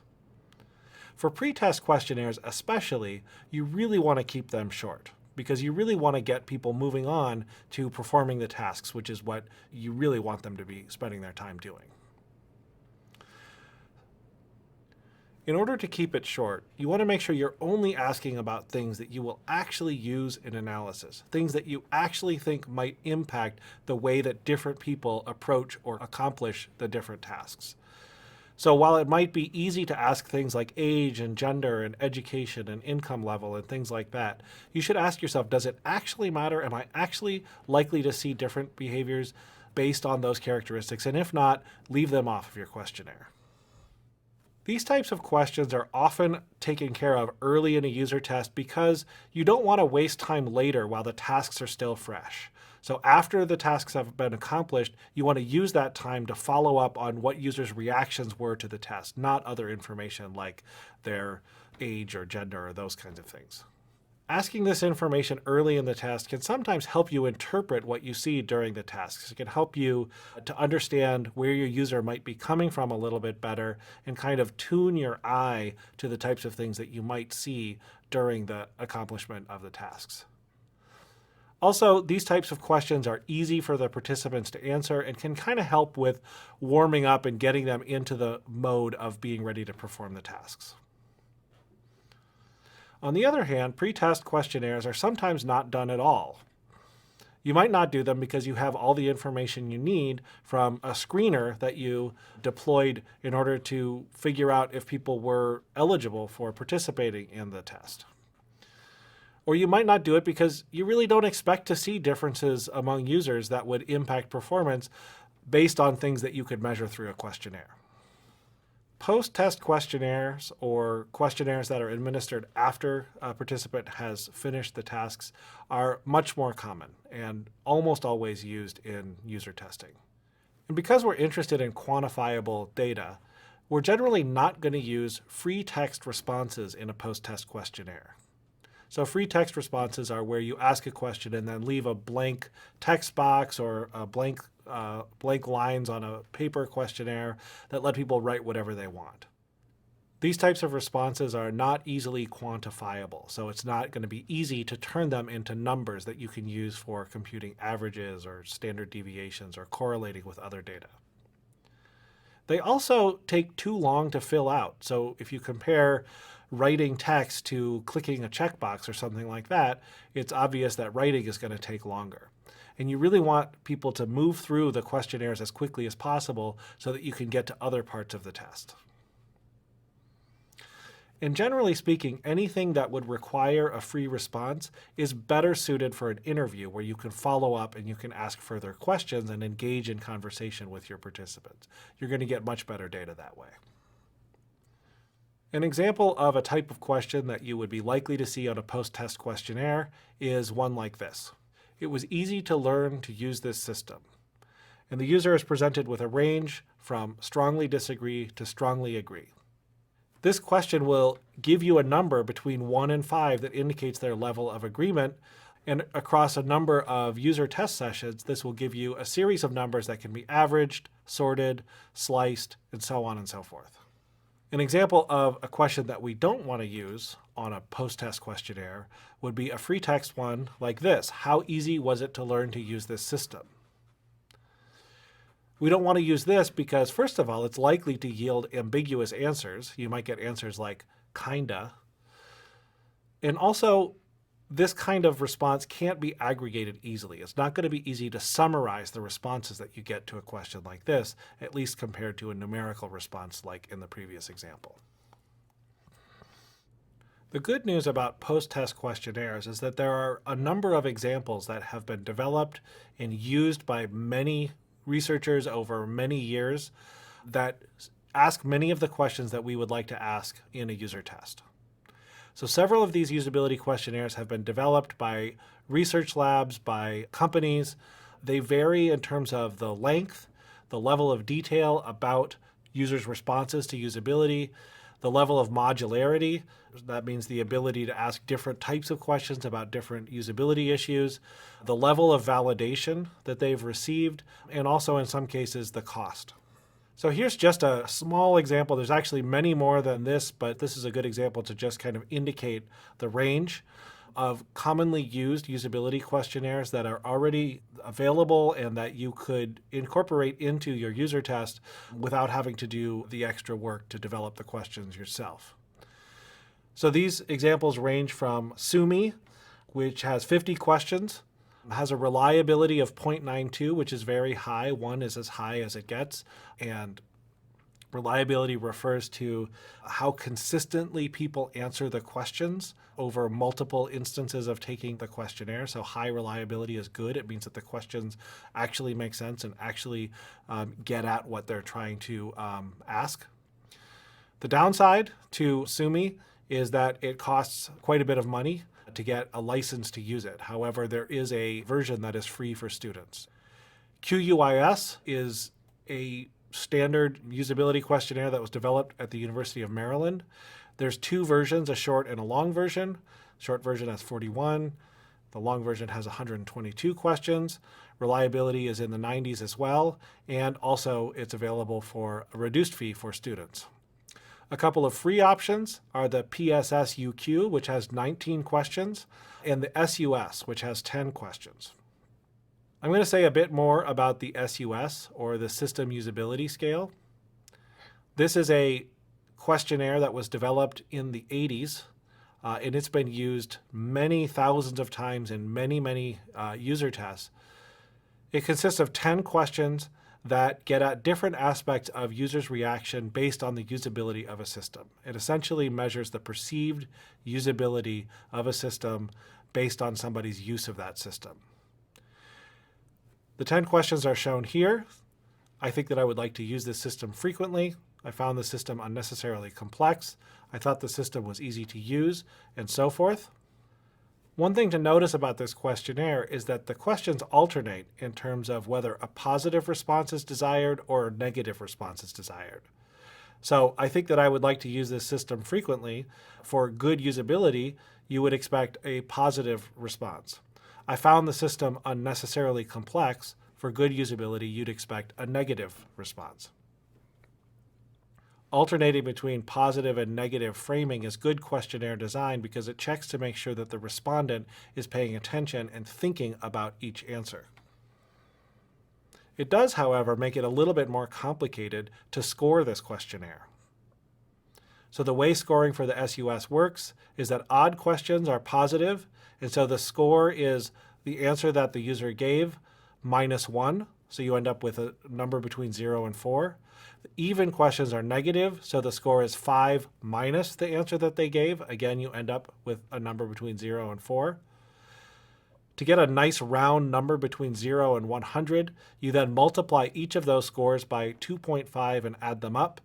You end up with a score between 0 and 100, and across many usability tests, the ballpark numbers that you're looking for are 68 being an average usability score. Below 50 means that you've got some pretty big problems, and above 80 means you're probably doing pretty well. You could think of that as being an A. So here's an example of how you would score an SUS. So shown on the left is a hypothetical set of responses. So you can see that the user gave a 4 for I would like to use this system frequently, a 2 for I found the system unnecessarily complex, and so forth. If we look in the table on the right, we see the formula for each of the questions. So R here means the response that was given. So in the first question, it's R minus 1. In the second question, it's 5 minus R. The adjusted score is shown in the middle column, and the weighted score, where we multiplied the score by 2.5, is shown in the right column.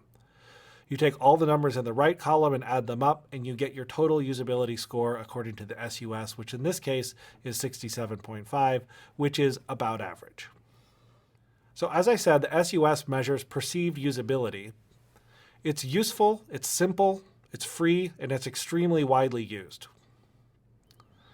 It's worth noting that perceived usability correlates weakly with task performance. So people can perform poorly on tasks, but still think that a system is usable. And they can also perform well on tasks, but still think a system is not usable.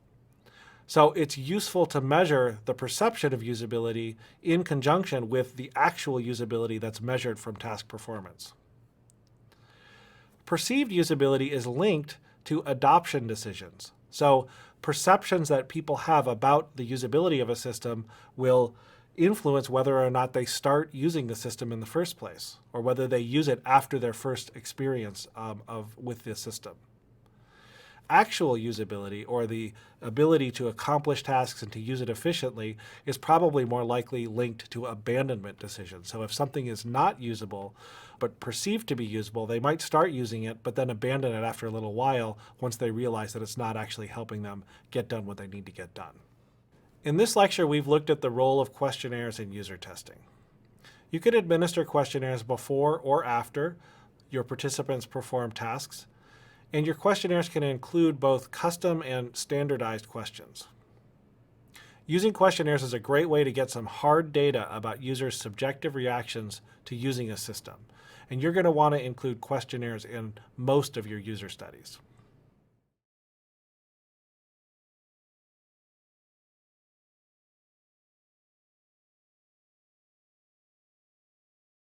A lot of the valuable data you get from a user test will come from talking to your participants. Through interviews you conduct as part of user testing, you can learn a great deal about how users reacted to using your system and why they had the reactions they did. As with questionnaires, there's really 2 times that you're going to have conversations with your participants, before and after they perform the tasks. For a pre-test interview, or an interview that you conduct before the tasks, you would be using this in place of the questionnaire that you might otherwise administer. So this is where you might be asking about the user's expertise or their behaviors or different characteristics. And you can ask quantifiable questions verbally. So if you want to come up with data that you can use to characterize your participants in a numerical form, you can ask those verbally rather than administering a questionnaire. You just need to make sure that you get a quantifiable response. So let's look at an example. Let's say I want to know how many online purchases my participants have made so that I can characterize them according to their expertise with online shopping. So if I ask verbally, how many online purchases would you estimate you've made in the past month, I might get an answer like, oh God, I don't know, a ton. Well, that isn't really the number I'm looking for, is it? So then I would follow up and say, would you say more than 10? The participant might say, no, not that many. And so now I've learned that a ton for them is not necessarily as much as I would have thought it was. Would you say between 5 and 10 perhaps? Yes, that sounds about right, probably 7 or 8. And then I, as the interview, would check the box on my interview form for the range 5 to 10. A key consideration for a pre-test interview is keep it short, just like we did with the pre-test questionnaire. The tasks are coming up next, and that's where we really want our participants to spend their time. We typically wouldn't do a pre-test interview and a pre-test questionnaire. It's kind of an either-or thing. The advantages of using an interview would be to build rapport with your participant, so kind of help them feel at ease, help them feel like they trust you and feel connected to you. Also, it could be a way to get some details beyond quantified measures. If you think that maybe your categories aren't quite right and you need to get some more information about what kind of shopping they do or how they think about online shopping. A disadvantage to an interview is that it can take longer than administering a simple questionnaire. And also, some questions are kind of weird to ask out loud, like age or income level. Most of the time spent talking to our participants is going to come after they have accomplished the tasks that we've assigned to them. And there's two kinds of interview questions that we're going to ask. The first are debrief questions. Debrief questions are ones that we ask to follow up on the tasks that we have observed. And we might follow up on places where they got stuck, or places where they took a wrong turn and went off into some other part of the interface that wasn't part of the task that they were trying to accomplish. Maybe places where they made errors. Maybe places they didn't even realize they made errors. And any questions that they asked as they went along which you didn't answer during the Think Aloud protocol. During the debrief, you're often going to want to replay the tasks. You can have them step through the task again and ask them questions as they go along, or ask them what questions they have. So during the actual task portion of the test, you might have told them, I'm not going to answer questions, I'm not going to stop and talk to you about what's going on, but this is an opportunity to go through and hear what questions they have and ask them questions that you have. In some cases, it might be useful to show them the right way to do a task and gauge their reaction to it. So if they struggled with a task or if they did something in a way that was not what you expected, you might show them how the designer of the system had anticipated people would do it and try to see why they might have done it in a different way, or where was it that they didn't understand what you were trying to convey to them. The other type of question that you're going to ask after users have performed the tasks are general questions about their reaction to the experience of using the system. So here you might ask, what do you think the system does well, and where do you think the system most needs improvement? What, if anything, would you use this system for, which gets at the perceived usefulness? And who do you think this system would be most valuable for? It's interesting if they say it would be most valuable for somebody besides me. If you had to explain to someone what the system does, what would you say? Do they actually understand what the system is trying to do and what it's supposed to be for? Have you used any systems that do similar things to what this system does, and how would you compare them? This is a way of getting at how they react to competitive products and where they see the pros and cons of your approach as opposed to the competition. And remember, when asking these questions, what you're interested in is not just the simple answer to the questions, but why. Why do they think the system did something particularly well? And why do they think it needs to be improved in a particular way? Why would they use the system for a particular purpose? And why would they not use it for a purpose that you might have intended? This is an opportunity to really get at how they think about it and why they reacted the way that they did. An important final point is you always want to leave time in the post-test interview to let the user tell you anything you might have forgotten to ask. So you might say something like, well, I've asked you a bunch of questions now. Before we wrap up, is there anything else you think I ought to know about your reaction to the system or your experience today? This gives them a chance to tell you other reactions that they might have had, both positive and negative, that weren't part of the questions that you had thought in advance to ask them. When conducting interviews or user testing in general, there are a few biases that we want to watch out for. These are demand characteristics, acquiescence bias, and confirmation bias. Demand characteristics refers to the tendency of participants to give you what you want. This, of course, requires them to guess what you want, especially if you haven't told them explicitly. But a general assumption would be that you want them to like the system. So you're showing them a system, perhaps it's a system that you built, and you want to get their feedback on it. They're more likely to tell you positive things about the system if they think you have an investment in it. And as a result, participants might end up seeming more positive than they actually feel. A closely related bias is acquiescence bias, which is the tendency to answer positively when somebody doesn't know the answer or doesn't really care about the answer. Not everyone actually has an answer to all questions. If you ask the question, what do you think the system did particularly well, and they really don't have any idea about something that the system did particularly well, they still might give you an answer, but it might not be a very valuable answer.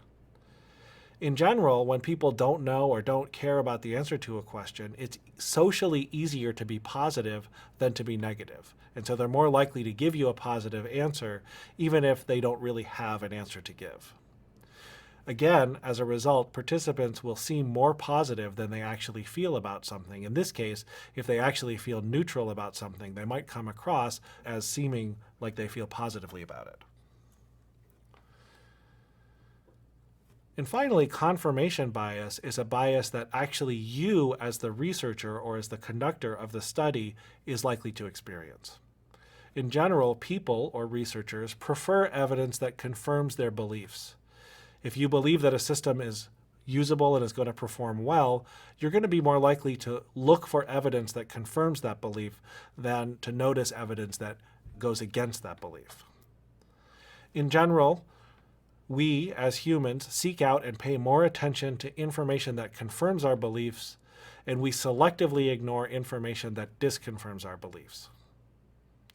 A consequence of this is that especially designers of a system can have a hard time seeing its flaws and hearing negative feedback about the system. There are a few things that we can do to address these sources of bias.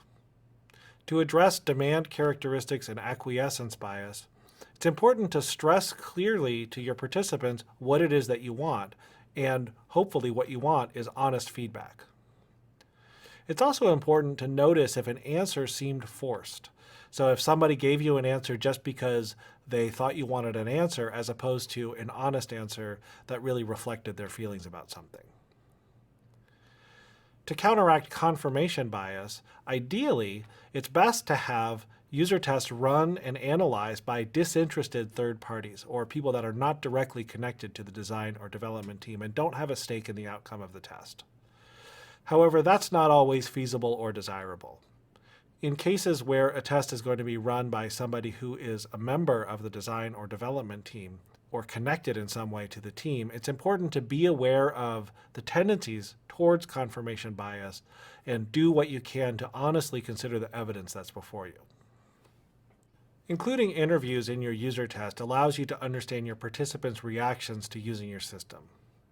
Most importantly, you will want to interview participants after they complete the tasks you've designed so that you can better understand any issues that they encountered during the tasks and to learn about their overall reaction to the experience. It's important to be aware of potential biases that both you and your participants bring to the user test so that you can be sure to get the best insights possible.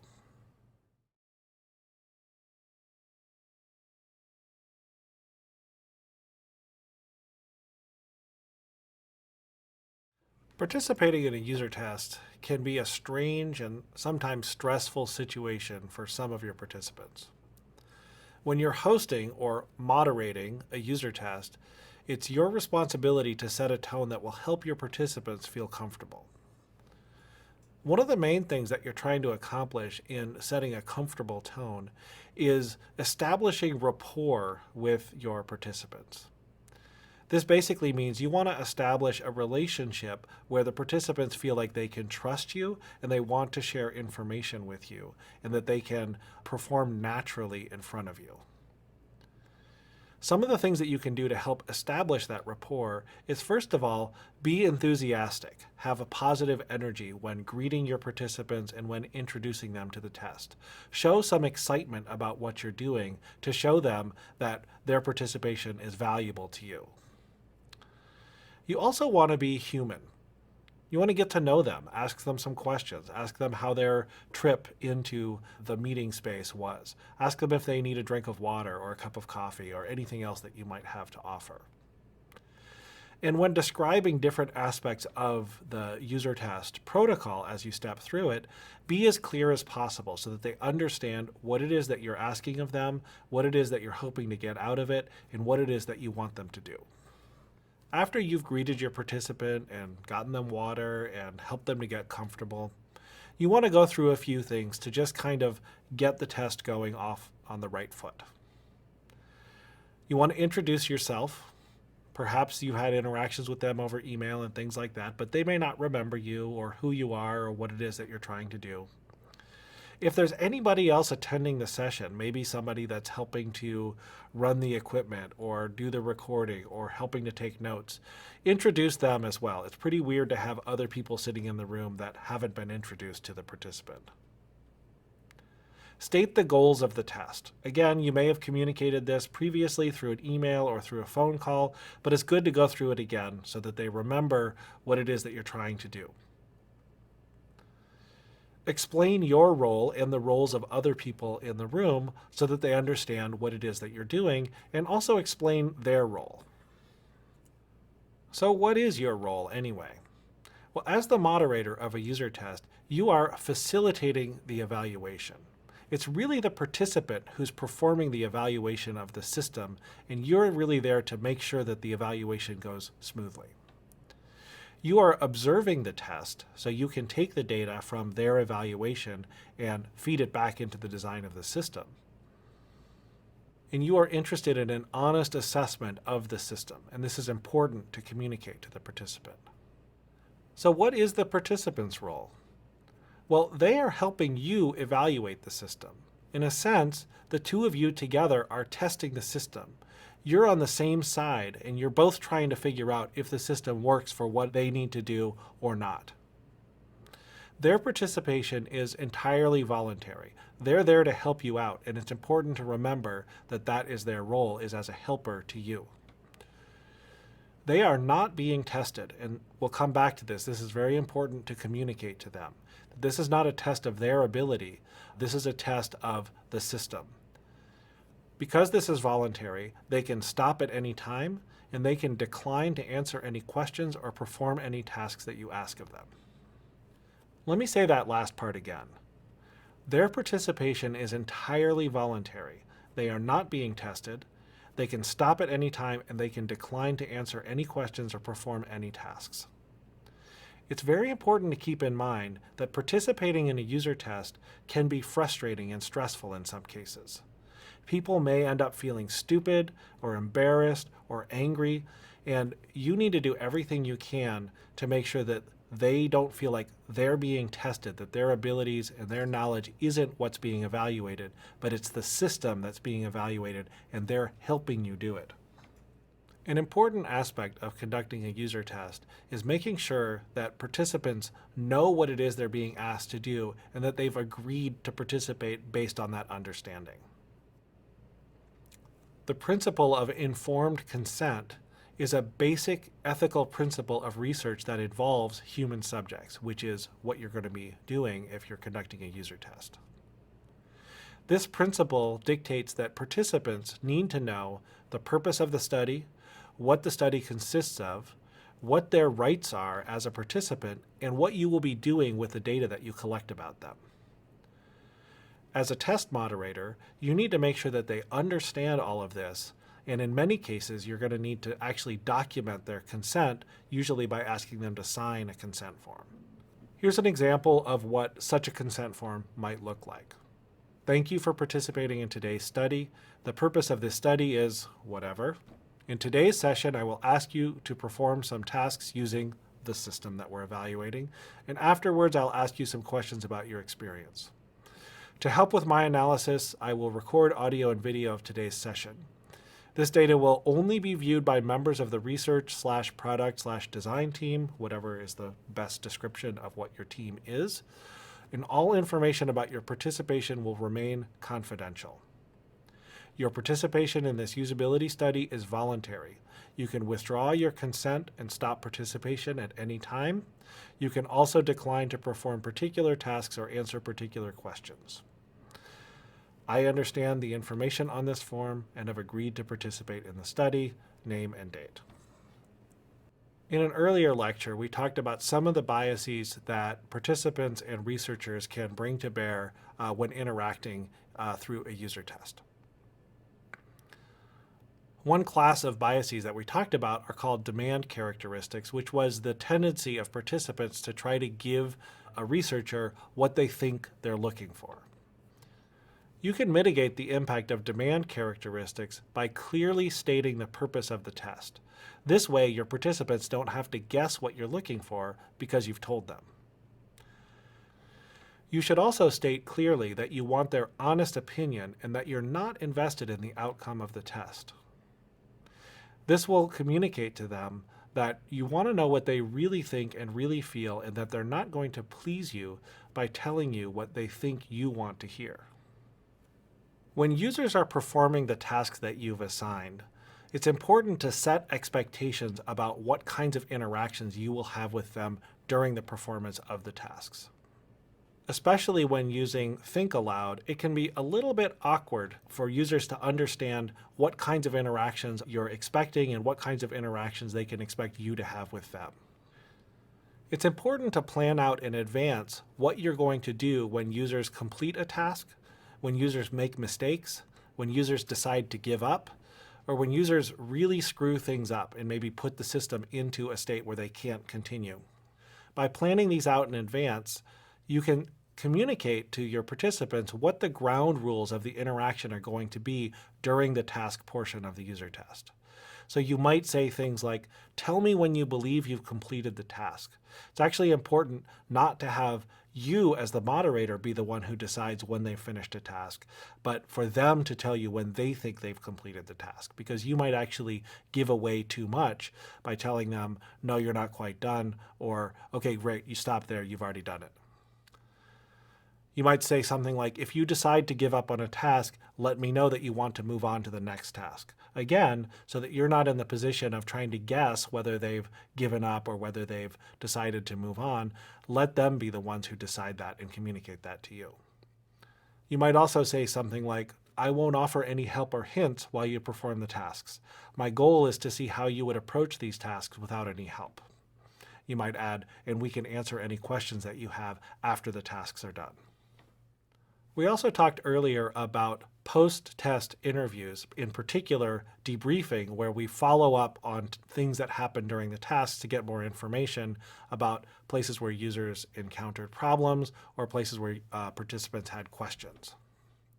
One thing that you can do is develop a note-taking protocol that will help you flag particular things for follow-up later. So you might just write down the task where something happened and a word or two that will remind you what you want to ask later. But even with a very streamlined note-taking protocol, it can be challenging to moderate the test and also take notes of any kind at the same time. There's just too many things to keep track of. If you have somebody else who is helping you conduct the test, which is a good idea if you can do it, you can use a technique I call tag team debriefing. The idea here is that one person is actually moderating the first part of the test all the way up through the part where the participant accomplishes the tasks, and the other person is taking notes and noting down questions that they might like to ask in the debrief. After the user has completed the tasks, you actually switch moderators and the note taker becomes the person conducting the interview. If you're going to use this technique, you want to make sure the participant is prepared for it, right? You've just built all of this rapport, they've gotten comfortable with you, and now you're introducing them to somebody else. So during the introductions at the very beginning, you want to make sure that the participant is expecting this and that they get to know the other person who's going to be talking to them later as well. And as we said in earlier lectures, it's important to leave time at the end for wrapping up so that you're not in a hurry at the end. Be sure to leave time to ask the participant if there's anything else that they'd like to tell you, and leave time to either give the incentive that you've promised them, a gift card, compensation, or whatever it is, or discuss how you will get that incentive to them later. And of course, make sure you say thank you for your time. Moderating user tests is a skill. It's a skill that comes more naturally to some than others, but in all cases it can be learned, and it gets easier over time as you conduct more and more user tests. By planning ahead, remaining relaxed and positive, and building rapport with your participants, you can ensure that they have a positive experience of the test session and that they give you the data you need in order to make your test successful.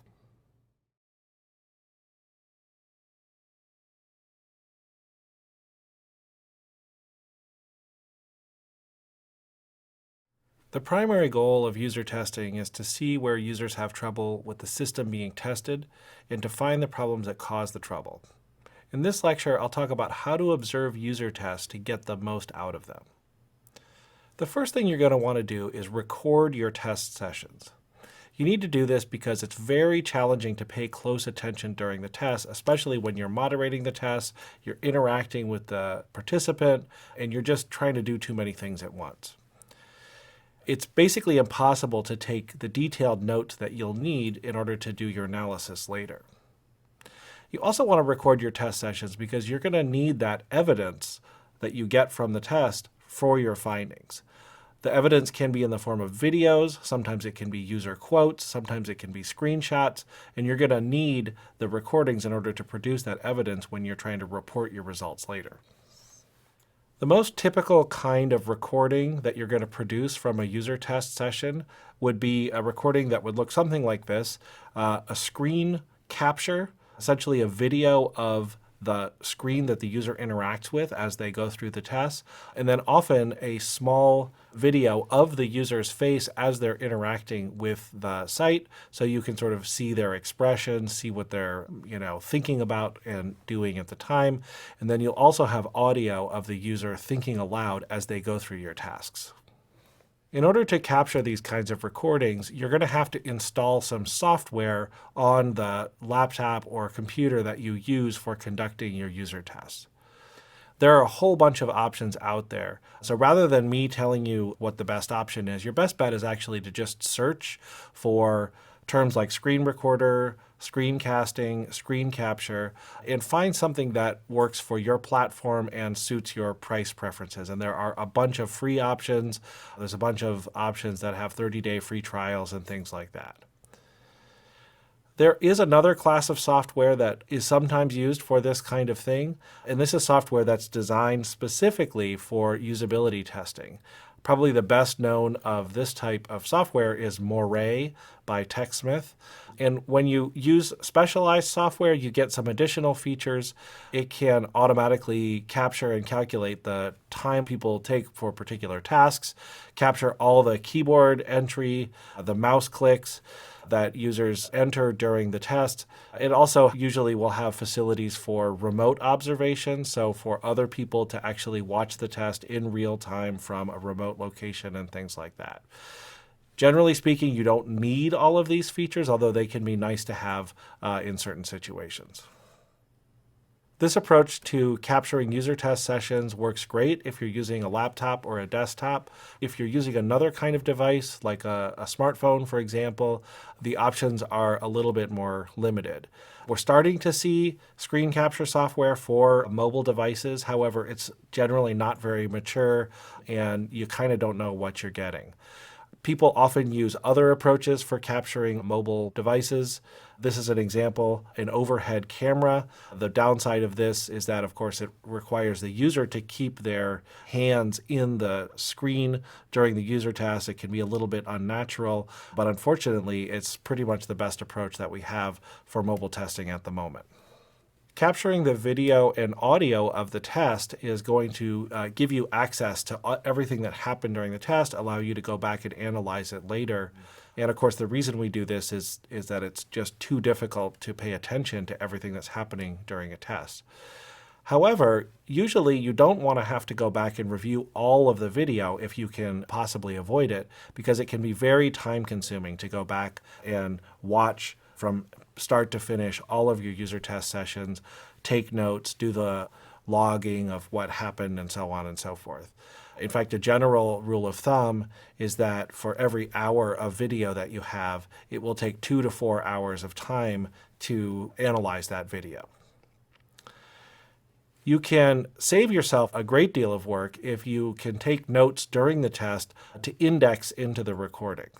Now, I said before it's difficult to take notes, and I'll talk a little bit more about how you can structure the test in order to do that. But one thing that you want to do is you want to make sure that your logging or your note-taking is as streamlined as possible. So here's an example of a logging sheet that you might use in a usability test to sort of structure the notes that are taken. So in this example, this is a logging sheet for a particular task. In a user test, it indicates the success criteria so that when the task is completed, the logger can just check off whether it's successful or not.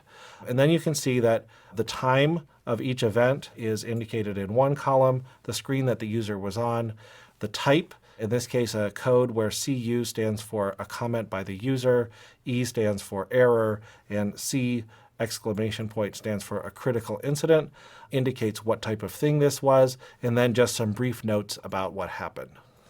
What this does is it basically gives you a set of timestamps into the video that you can use to go back and just rewatch parts of the video where interesting stuff happens. So that way you don't have to watch through all of the places where the person was successfully going through the task or where there was a delay between tasks or all of the dead space. You can just focus on the places where interesting things happen that you're going to need to report on when you're generating your usability test report.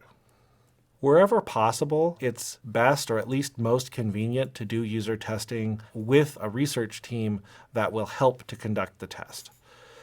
When you have a team, you want to assign people into different roles. And so you typically will have one person who's the moderator, who's interacting with the participant, moving them through the tasks, conducting interviews, administering questionnaires, and things like that. And then you'll typically have a different person who's responsible for observing and logging. That would be the person who's sitting with the logging sheet, making the notes, noting down the time code, and things like that. You might additionally have people that are responsible just for managing the recording, making sure that the recording starts and stops, is archived onto a backup disk, and things like that, and perhaps also offering tech support in case the system that's being tested needs certain types of maintenance or the system unstuck if it gets into a stuck position or something like that. And in some cases, there will be additional people who are interested. These might be designers, these might be developers, product managers, and things like that, who would benefit from observing the test. And so in those cases, you would have an additional role for people that are just passive observers, that are just watching what goes on, but don't necessarily have any role in actually conducting or analyzing the test.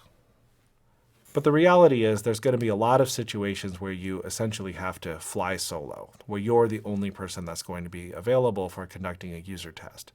In that case, you're just going to have to bite the bullet and plan to review the videos in depth after the fact. And you're going to also want to make sure that things like recording and tech support actions that you need to do, the tech support actions might be things like clearing out the database in between runs, resetting the user accounts, and things like that. You're going to want to make sure that you include those in a detailed checklist so that you make sure you don't miss anything. You will find that there's just a lot to keep track of when you're conducting a user test, and checklists can really be your friends to make sure that you don't miss anything. It would be terrible to run a test session and realize at the end that you hadn't started the recording, or you hadn't saved the recording, or whatever it is, and essentially you've lost that data. You no longer have it in order to conduct your analysis later. One question you might have is, where should I conduct my tests? Well, the most important things are that you conduct the test in an environment that is private and it's quiet and distraction-free. You want to make sure that your participants feel comfortable, that they don't feel like their actions are being exposed to other people outside the testing team. And you also want to make sure that they're not distracted by other things that are going on in the environment. There are some testing situations that might require different types of spaces. For example, if you have multiple observers, if you have advanced recording needs, for example, if you're trying to capture mobile device interaction, or if you have special concerns over the amount or degree of distraction that might be available. If you want to really, really reduce the number of possible distractions, you might need to pick an environment that does that for you. In those situations where you have more elaborate concerns around your testing, you will typically need to be testing in a formal usability testing lab, such as the one that's pictured here. Sorry, the picture is a little bit dark, but what you can see is that there are 3 people in a control room that are sitting behind a one-way mirror and observing a moderator and a test participant in the testing room that's right next door. This setup basically allows a larger testing team to be participating. It also allows for a more elaborate recording setup, and it can reduce the number of distractions that a participant has while conducting a test, especially when you have more people involved in the testing team. And as shown in this picture, which is the same room from a different angle, you can have a fairly large number of observers and members of the testing team who are involved. And it would be infeasible to have this large a testing team in the same room as a test participant because it would just kind of freak them out, really, to have a whole bunch of people sitting and watching over their shoulders while they're trying to do these tasks. But for most of the tests that you'll conduct, you don't need an elaborate setup like that. You can use basically any meeting room or any kind of private space that you can get access to, including people's private offices, your own office, your own home, if that's appropriate. And you just will basically be sitting alongside the participant, administering tasks, and watching what they do when they perform the test. Why would you need to use a formal user testing lab? Well, basically, if you want to run tests where you have multiple observers, where you have these special recording needs, like mobile or other kinds of devices, or you want to use special equipment like eye trackers, or where you have special concerns about distraction, especially when you're going to be having larger testing teams.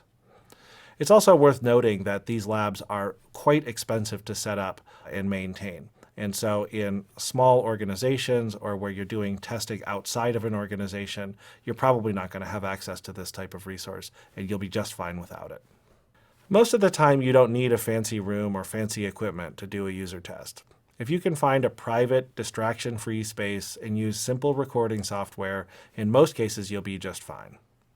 It's great if you can have another person help with observing and logging, but if you can't, it just means you might spend more time reviewing the recordings later. Careful, thorough observations are key to a successful user test. If you make sure to capture good recordings and take the time to review them, you can be sure to get the information you need from your user testing efforts.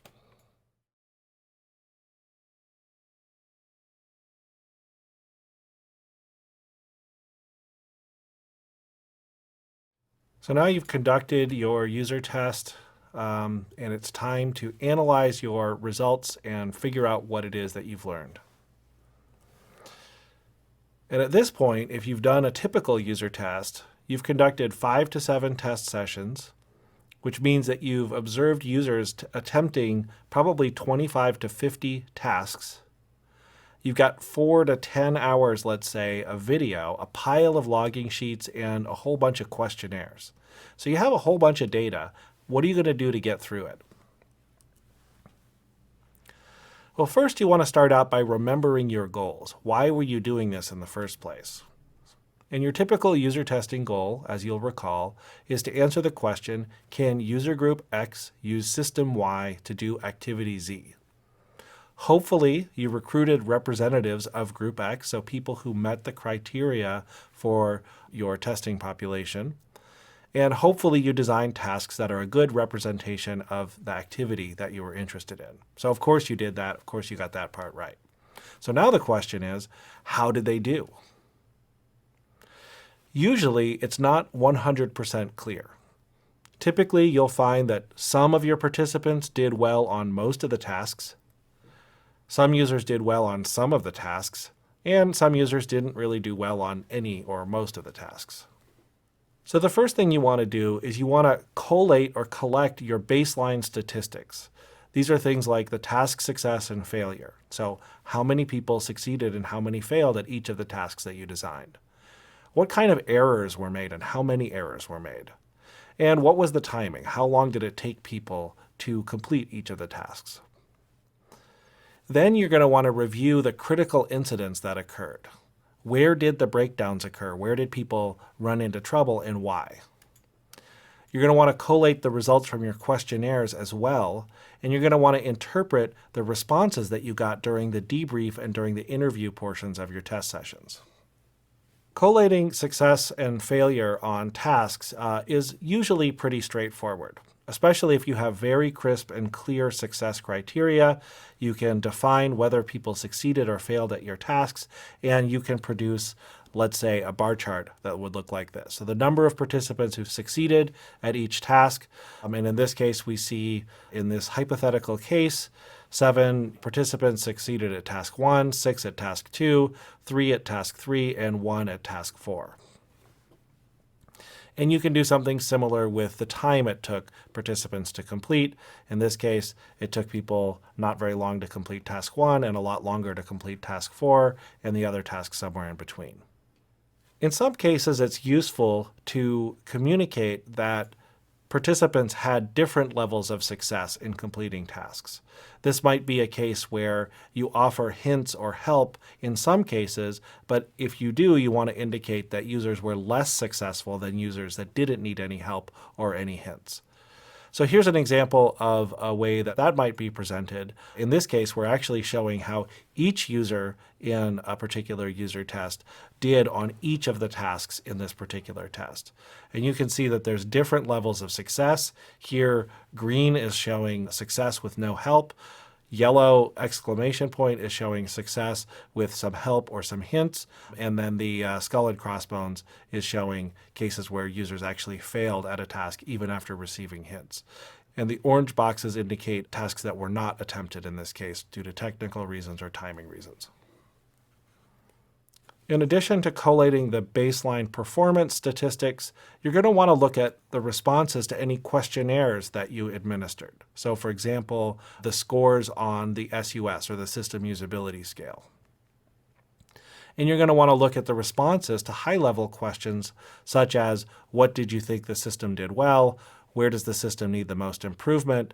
And so on and so forth. You're going to be most interested in repeated responses, or places where multiple participants gave the same or similar answers to these questions, so you can start to see themes and you can start to see the general responses that you got from different participants. But these baseline statistics and these general observations are only going to tell part of the story, and in fact, they're not going to tell the most interesting part of the story. The most interesting part of the story is, why did these different things happen? Why did people succeed or fail at particular tasks? And why did people have the responses that they did to the system and to the experience? In order to explain the outcomes that you observe, you need to go through and review all of the critical incidents that you captured on your recordings and that you logged as you went through and reviewed the recordings. So you kind of want to consolidate the critical incidents so you don't have duplicates of essentially the same thing. And places where you see a reoccurrence of the same incident or the same problem are going to emerge as perhaps more important or more significant than ones that were only experienced by 1 or 2 people. And then given this list of incidents or problems, you're going to need to figure out, why did those problems happen? So if a user failed at a task or a user encountered an error, what was it in their interaction and what was it with the system design that caused that to happen? You need to think about what usability principles, if any, were violated that might help explain why those problems happen.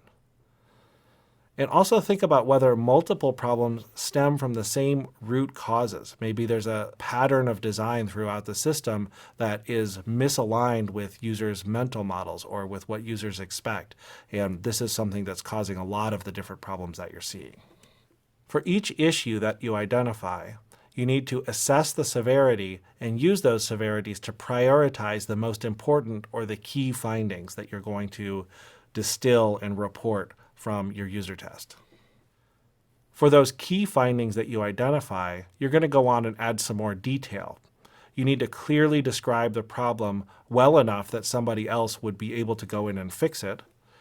You're going to need to provide evidence of that problem so that somebody who might be skeptical can be persuaded that yes, indeed, there is a problem because multiple people encountered it. And you're going to need to suggest a course of action, something that you think the system designers should do in order to fix or address this problem. To assess the severity, usually you're going to want to come up with some kind of rating scale where you can categorize different problems into more or less severe. Shown here is a commonly used rating scale that ranges from 1 to 4, where 1 indicates a cosmetic problem, maybe that doesn't have any real usability impact, but might be kind of an annoyance or kind of clunky from a user's perspective, all the way up to a 4, which is a usability catastrophe and is imperative to fix, something that would prevent users from doing the things that they really need to be able to do in order to use the system successfully. Once you've assessed the severity of all of the findings that you've come up with, you want to identify usually 5 to 10 key findings. If you do many more than that, it kind of dilutes the impact of the findings that you want to present. And, less than that, maybe it's not as valuable to the recipient of your findings. Key findings, of course, are going to be the most severe problems that you've found, the ones that absolutely need to be addressed in the next round of design. These key findings are going to be the things that you highlight and detail in whatever kind of report that you produce in order to communicate your findings to other stakeholders. And your less severe findings are going to be listed in an appendix. They're still valuable, they're just not maybe as important and don't require as much work to highlight and communicate. So for those key findings, you're going to put some extra work in to describe the problem. And the goal is to describe the problem well enough that a designer or developer would know what it is that needs to be fixed. So you want to indicate, for example, on what screen or page or during what interaction does the problem occur? Are there particular conditions under which it occurs?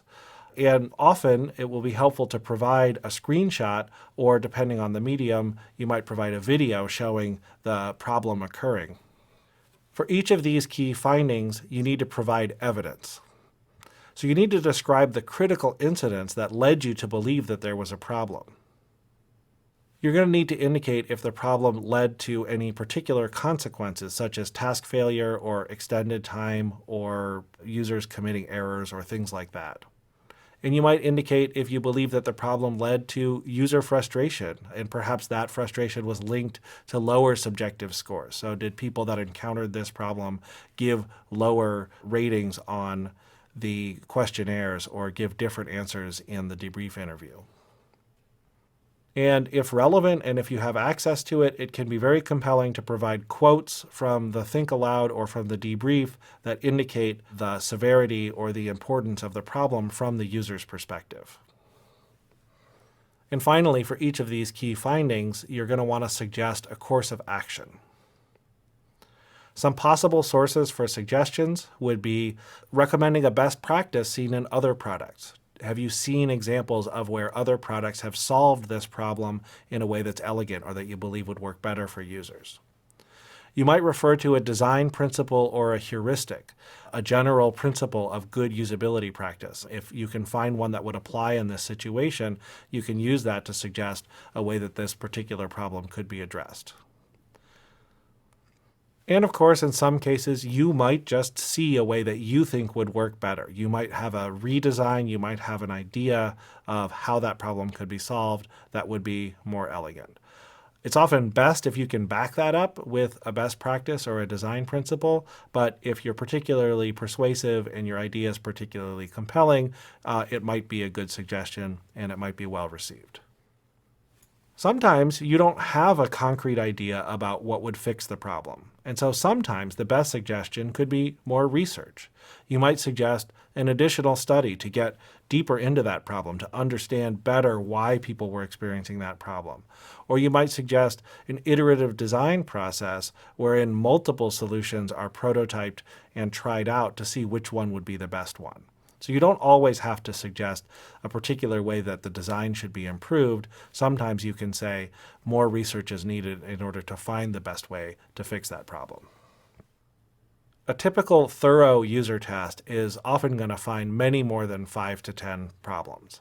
So you'll often have a longer laundry list of maybe a couple dozen or even more problems that you've identified, most of which you're not going to focus on as key findings in your report.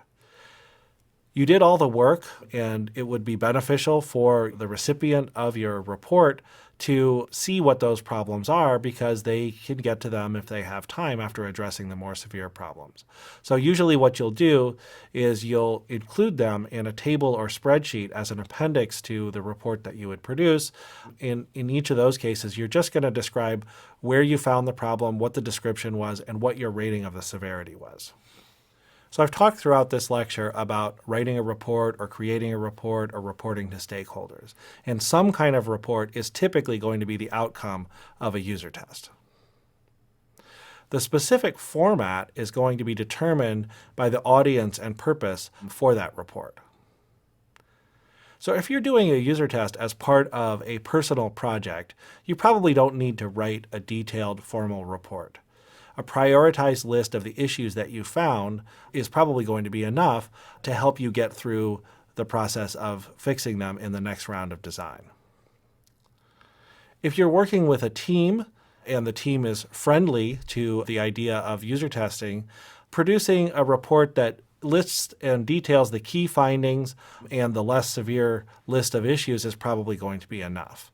If you're working with a team that might be skeptical of the results that you're likely to produce, which can be the case if people are particularly committed to a design direction that you think is maybe not quite the right one, then a more formal report is probably going to be required, and you're going to have to put more effort into detailing the evidence for the problems that you found. In the case where you're reporting to an external stakeholder, and this might be a client with whom you're working, or it might be other parts of an organization in which you're working, a formal report is going to be required. And not only are you going to have to emphasize the evidence and provide all the details about your key findings, but you're also going to have to give more weight to the method so that people who don't know you and aren't familiar with what you did can understand how you got to the results that you got to.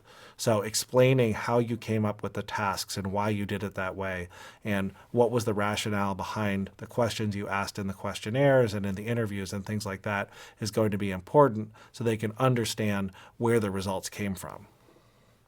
The goal of formative user testing, which is the kind of user testing we've been focusing on in this course, is to find the biggest problems that need fixing. It's also useful to get an overall picture of how the system is performing in terms of task completion, time efficiency, error prevention, and so forth, but finding the biggest problems is your biggest task and the most important thing that you're going to want to do. To get the most out of user testing, observe the critical incidents that occur and analyze them to figure out the most severe problems.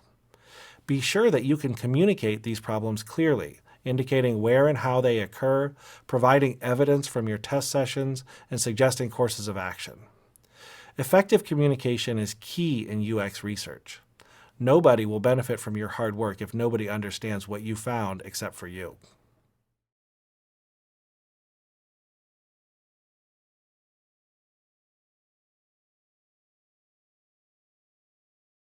Hey Kyle, I'm Jason. Hi, nice to meet you. Nice to meet you. I'll be your moderator for the day. Just before starting, I just wanted to ask you to sign this non-disclosure agreement. Essentially, it's saying that everything we do today will be kept confidential. Also gives you the right to skip any things that you feel uncomfortable with answering, as well as leaving the test at any time. Just to get this started here. Here's a pen for you.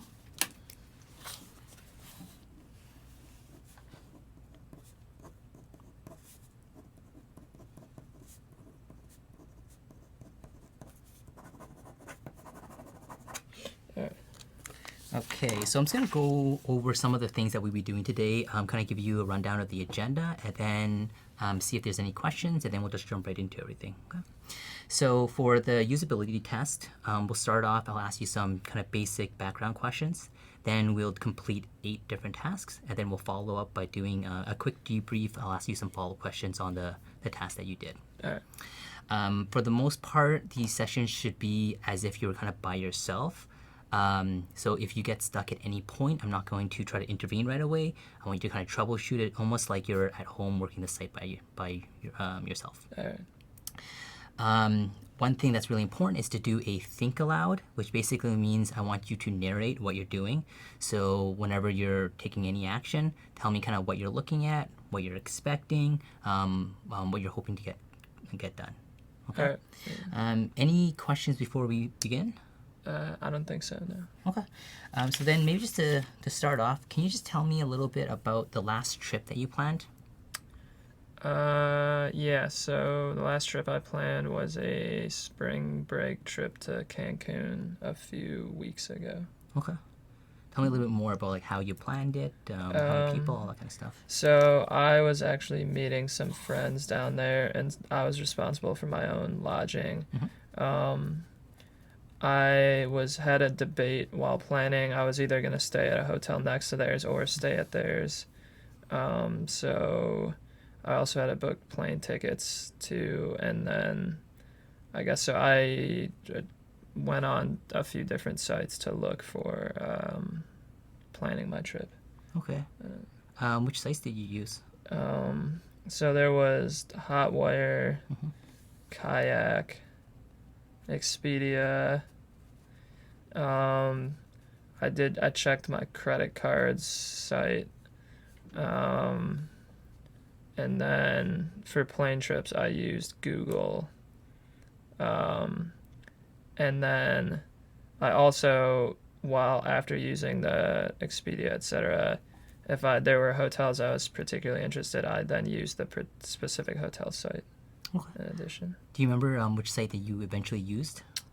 So I ended up, after everything was done, I booked the hotel specifically through the Starwood hotel site, and then I booked the flight directly through Delta. Perfect. Okay. Let's jump into the tasks that we have prepared for the day. So the first task we have for you is pretend that your manager asks you to plan a trip for the company. She's heard of a website called Hipmonk and encourages you to use it. It's basically a site that helps you plan trips and aggregate flights. So plan a round trip from Detroit to Atlanta for under $250 from January 16th to 19th. Then afterwards, I want you to email the itinerary to airlines@gmail.com. All right. There you go if you need to review anything. Trips. And this includes lodging. So you're just planning your flights for Just right now. flights. All right. So I guess since I'm just doing flights, I would see that flights is already selected. Round trips already selected. So I'm good from Detroit, which I happen to know is DTW. I don't know Atlanta's code, so I'll just search Atlanta. That appears to be, that sounds right. So now it's from January 16th to January 19th. So that's 2018. I see them in 2017. I'll just have to click through, I guess, to get the next year. So January 16th, returning the 19th.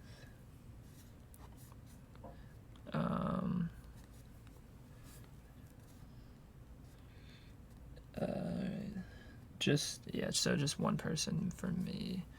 I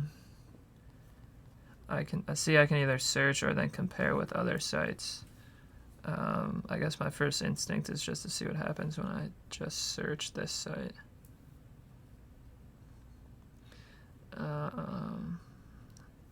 don't particularly want the emails, so I'll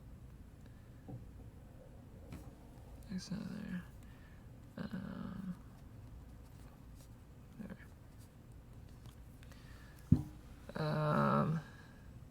It looks like the cheapest trip's $258 at the moment. So since it's the cheapest trip is $258, it looks like you can compare and save. Oh, that's gonna lead me to another site.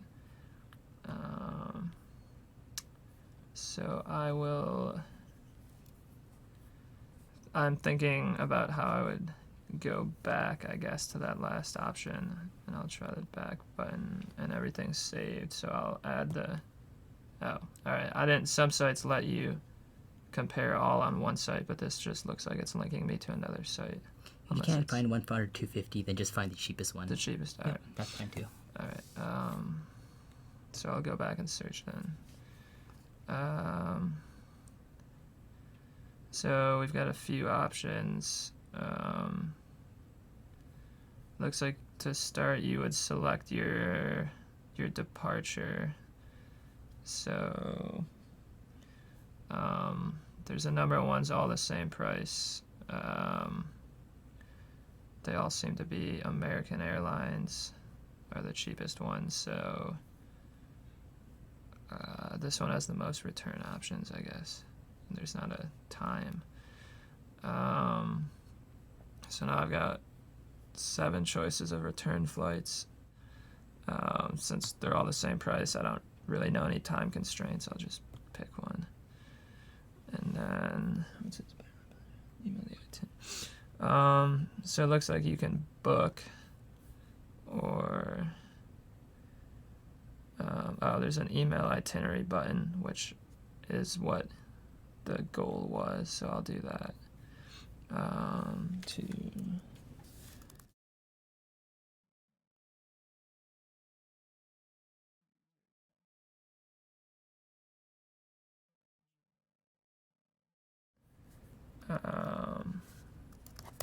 I'll put my name.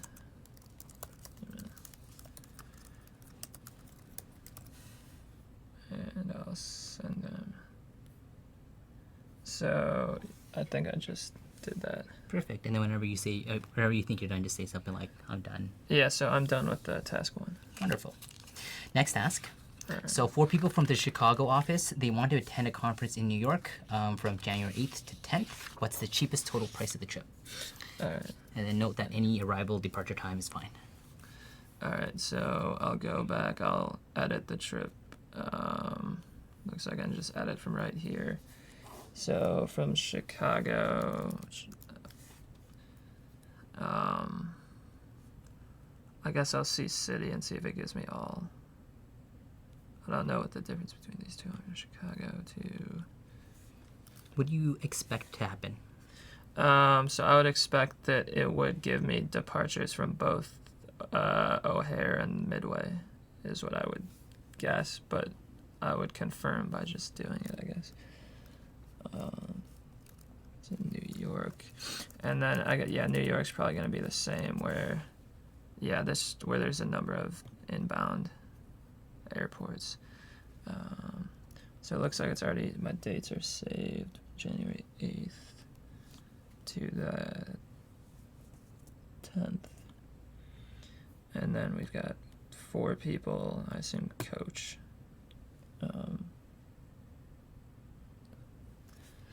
So I will search again.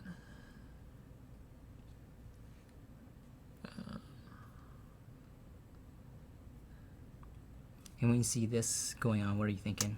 I just think it looked like it was loading new trips. This kind of looks like an ad, and so I'm ignoring the ad and just waiting for the bar to finish, because I assume that it's still looking for different flights until the bar finishes. So I guess I don't really know what happened if I X too early, but my guess would be that it wouldn't search all the trips. I don't know if that's true. It appears to be 146.40 is the cheapest flight. Select leg. And they're all pretty much the same. And so, whoops, that's not what I meant. So yeah, it looks like 146.40 per person is the cheapest flight per person. And I think I'm done with task 2. Okay. Task 3. So your manager wants to join the Chicago team in New York. Your office is in Detroit. But then she wants to go to London for a week and then return to Detroit. She wants to fly business class. What's the cheapest price for her trip? All right, so I'll go to edit. I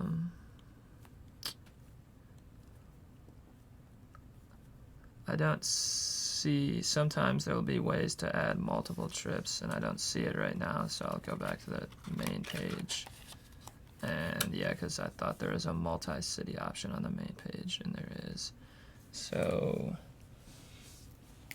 she wants to go Detroit to Chicago. But then she wants to go to London for a week. Right, so then London. I assume London, England, not Ontario. Or is London, England is good. all right. The UK. And then back to Detroit. And just a So quick change. She wants to join the Chicago team in New York. oh, all right. I see. All right. So Detroit to New York.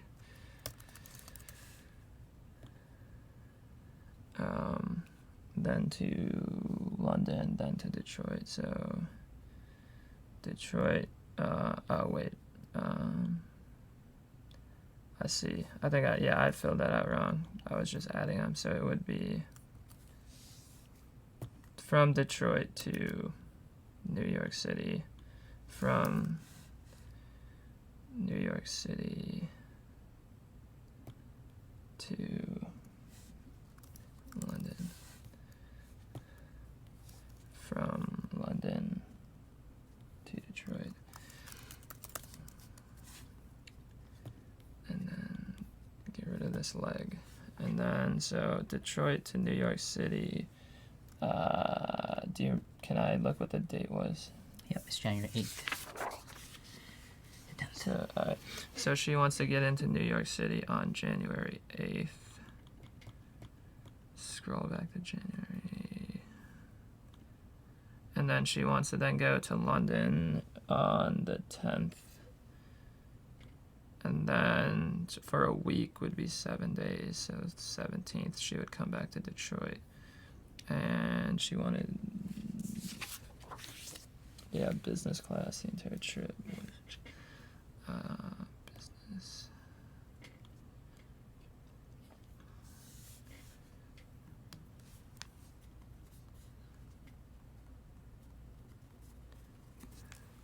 So searching.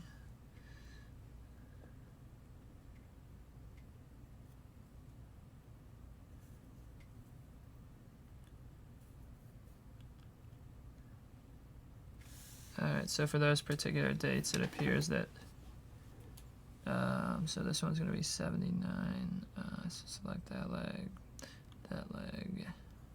these are all the same, select that leg, 7,944.60 would be the cheapest flight that I found, and I think I'm done with that task. Okay. Next task. The LA office manager has a meeting in New York on October 16th, 2017. She wants to leave on October 15th after 9 a.m. and wants to arrive in the morning before 9 a.m. How many flight options do you have? Alright, so I'll just stay at this page. Never mind, it stays at multi-trip, so I'll go back to the home page.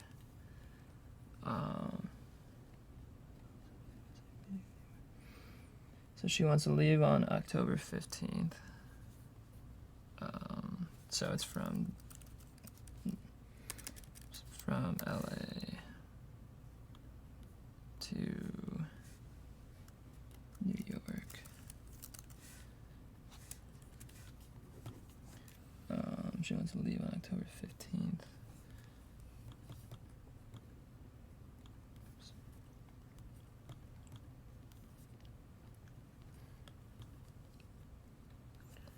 And then return.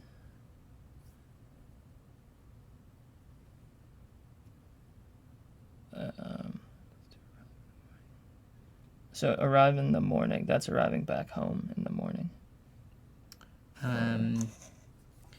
Or does She wants that, to depart she wants to LA she wants after the morning, and then she basically wants to arrive sometime after the morning as well. to arrive in New York. Yeah. Oh, I see. All right. Oh, so this appears to just be a one-way trip then, since she's not saying anything about going back. So, LA to, it's already in there, New York. She wants to go on she wants to leave on October 15th.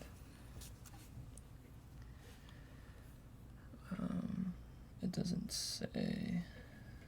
Alright, search.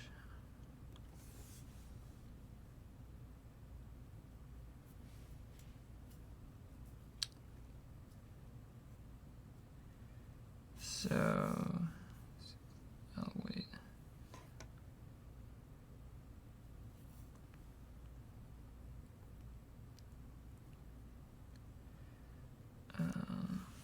So I'm looking at select departure.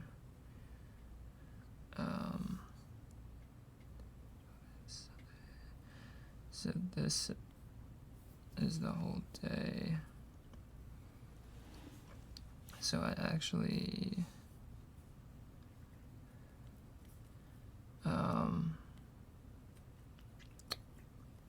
that's kind of slightly, it would be more helpful, at least for this purpose, to have the dates, not the weekdays, since I have no idea what. Oh, here it is. All right. Sunday, October 15th. Now I see that October 15th is a Sunday, so I didn't know what day that was. She wants to leave after 9 a.m. Okay, looks like I can cut things off. So she wants to leave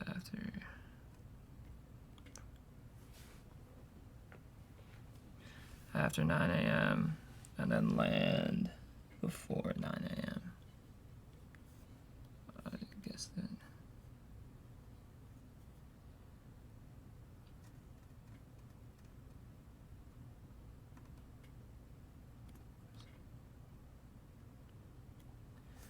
Alright. Oh, I see now. I now see that these are the two different time zones. So it looks like she has 1, 2, 3, 4, 5, 6, 7, 8, 9, 10, 11, 12, 13, 14, 15, 16, 17, 18, 19, 20, 21, 22, 23, 24, 25, 26, 29, 30, 31, 32,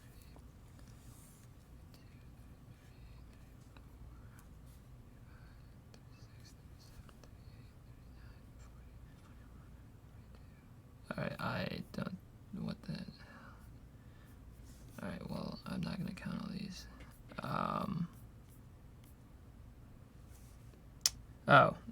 Looks like she has 253, because I see that number there. And then that's take up time 9 names. Oh, and I also just, I'm doing, she has a meeting on this, she wants to leave of 15th. Is that the morning of the 15th or the morning of the 16th? That should say on Monday. Okay, I just wanted to confirm. Because, yeah, that seemed impossible with the time zones. And I was doing math, and I was like, this isn't adding up. But, yeah, so my final answer is 253. Wonderful. Next one. Okay, so help your manager book a place to stay from October 16th to 18th. And you want to find the top-rated hotel that has Wi-Fi for under $350 a night in New York City. Alright, so I'll go to hotels now. I don't like having a lot of tabs open, so I'll just go and stay in this tab and then go back to hotels. New York City. 16th to 18th. Search. So it is gonna need to have Wi-Fi. I'll wait for it to load. And try to narrate what you're kind of thinking and feeling as well Alright. during each step. I'm just waiting for it to load. Seems like it's taking a little long, but I'll deal with it compared to what I'm used to. But So I need Wi-Fi, so I'll check the filters, amenities, free Wi-Fi. I'll check that.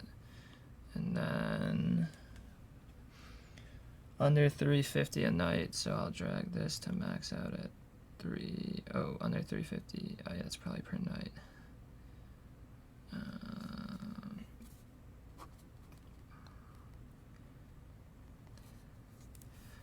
Alright, well I can only do 349, 353. I'll do 349 $1. Unless I'll see if I can. No, I can't plug in exact prices, but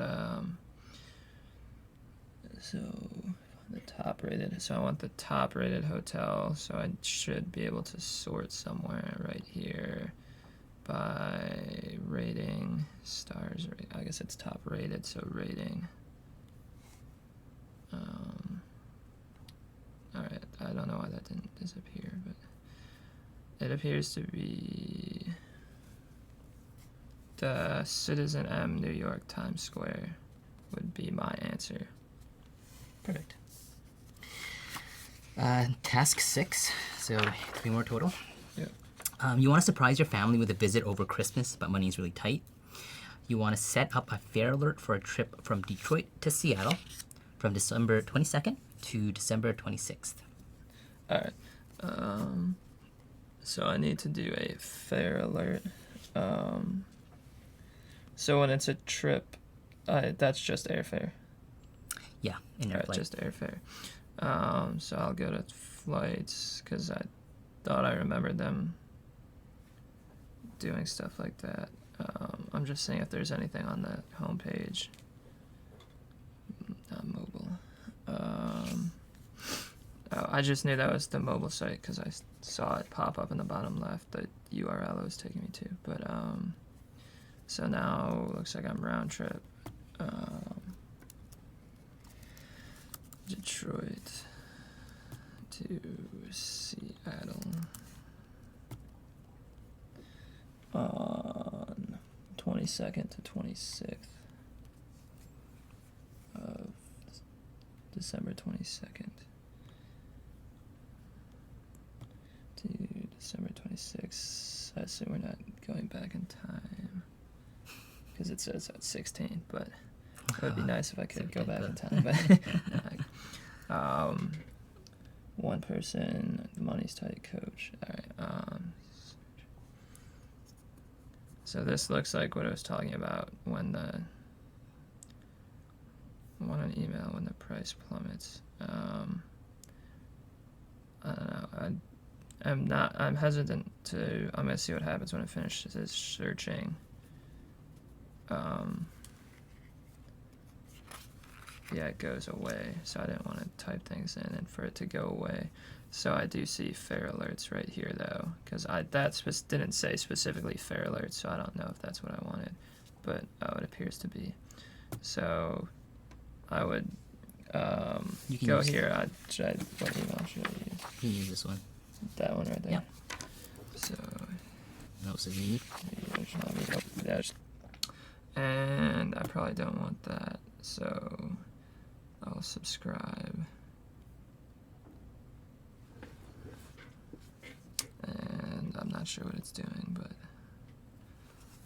it looks like it just reloaded, and I assume that I'm subscribed, I guess.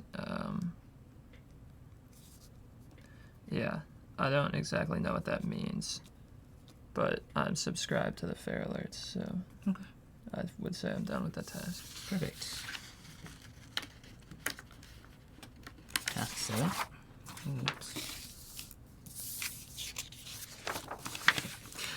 So good news, your parents decided to pay for your flight home. Save the flight you just planned on this account here, and so your parents can access it later. And then just name it family trip. All right. Did I really plan a trip though? I just searched up dates, I guess. Well, let's say you want to save this trip so that they can kind of see All right. these dates. Oops, these dates and the time. All right. So I need to save a trip. I see this saying my saved flights. My eyes just went up to the top to see where the save stuff was, and I see my. So now it's telling me how. You can save flights and assign them to a trip. Save a flight by clicking the save flight link after selecting your departure and return. So I'll just to do it, I'll have to select departure, return, and then there's save flight in the top right again. So I'll save flight. Now I need to log in.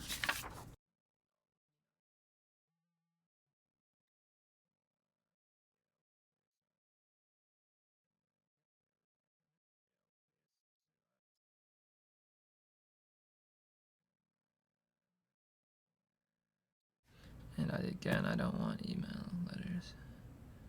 Oh wait, well that's the sign up buttons. So I'll log in.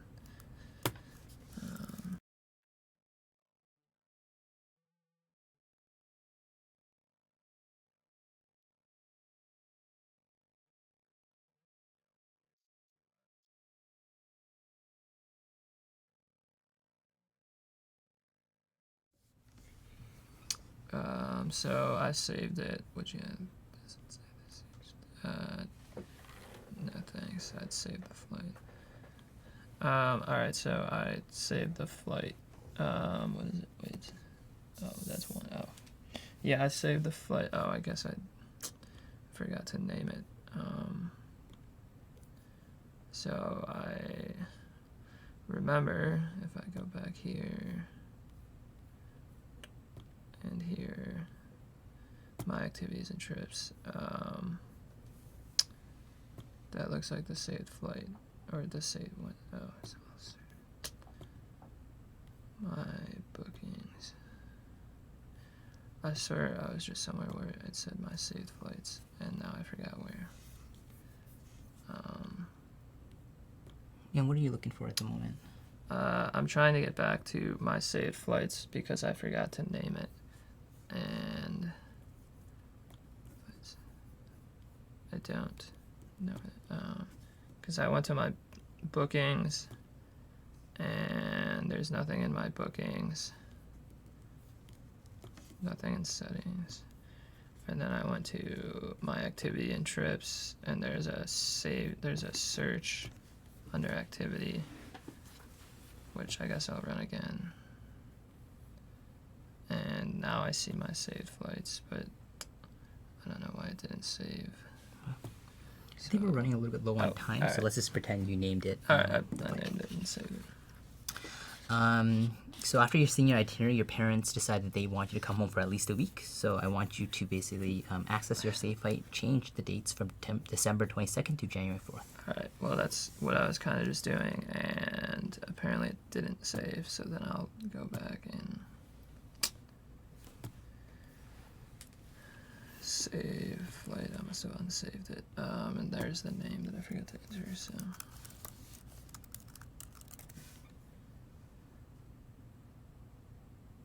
I guess I have to add this. Oh, I guess that's probably why I didn't save it. So we've moved this search. Got it. Alright, and so now I have to go back to access it, so I forgot how we'll search again, and then my saved flights. So I need to change the dates from the 22nd to the 4th. So I'll click it, and then I will look for some way to change it.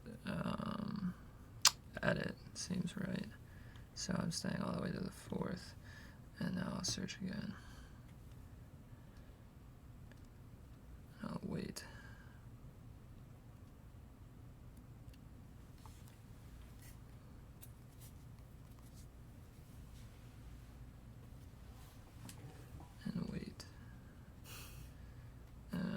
Alright, so here's the cheapest one. I'll select that leg. And then I'll save this flight, I guess. And I think that fixed it because it says save to family trip. So family trip. And I guess if I go back, and I don't know how else to get there. Yeah, so if I go back to flight results and then I go to my saved flights,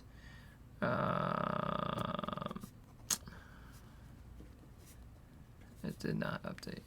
So I'll go back. I don't know why it didn't update, but alright, so instead of updating, I'm just gonna delete this and then edit again to the 4th, and then search, and then wait again, and then there it is. And now I will, it says it's saved, I don't know, add this search to a trip, family trip. Alright, I added it to family trip, so I think I saved it. I think if I go back to and I go to my saved flights, alright, it's saved. Perfect. Okay, so I'm going to jump to this post-test questionnaire. Just want you to fill this out. Should I fill it out or should I talk as I fill it out? Or You can just fill it out and then I'll ask you a couple of questions.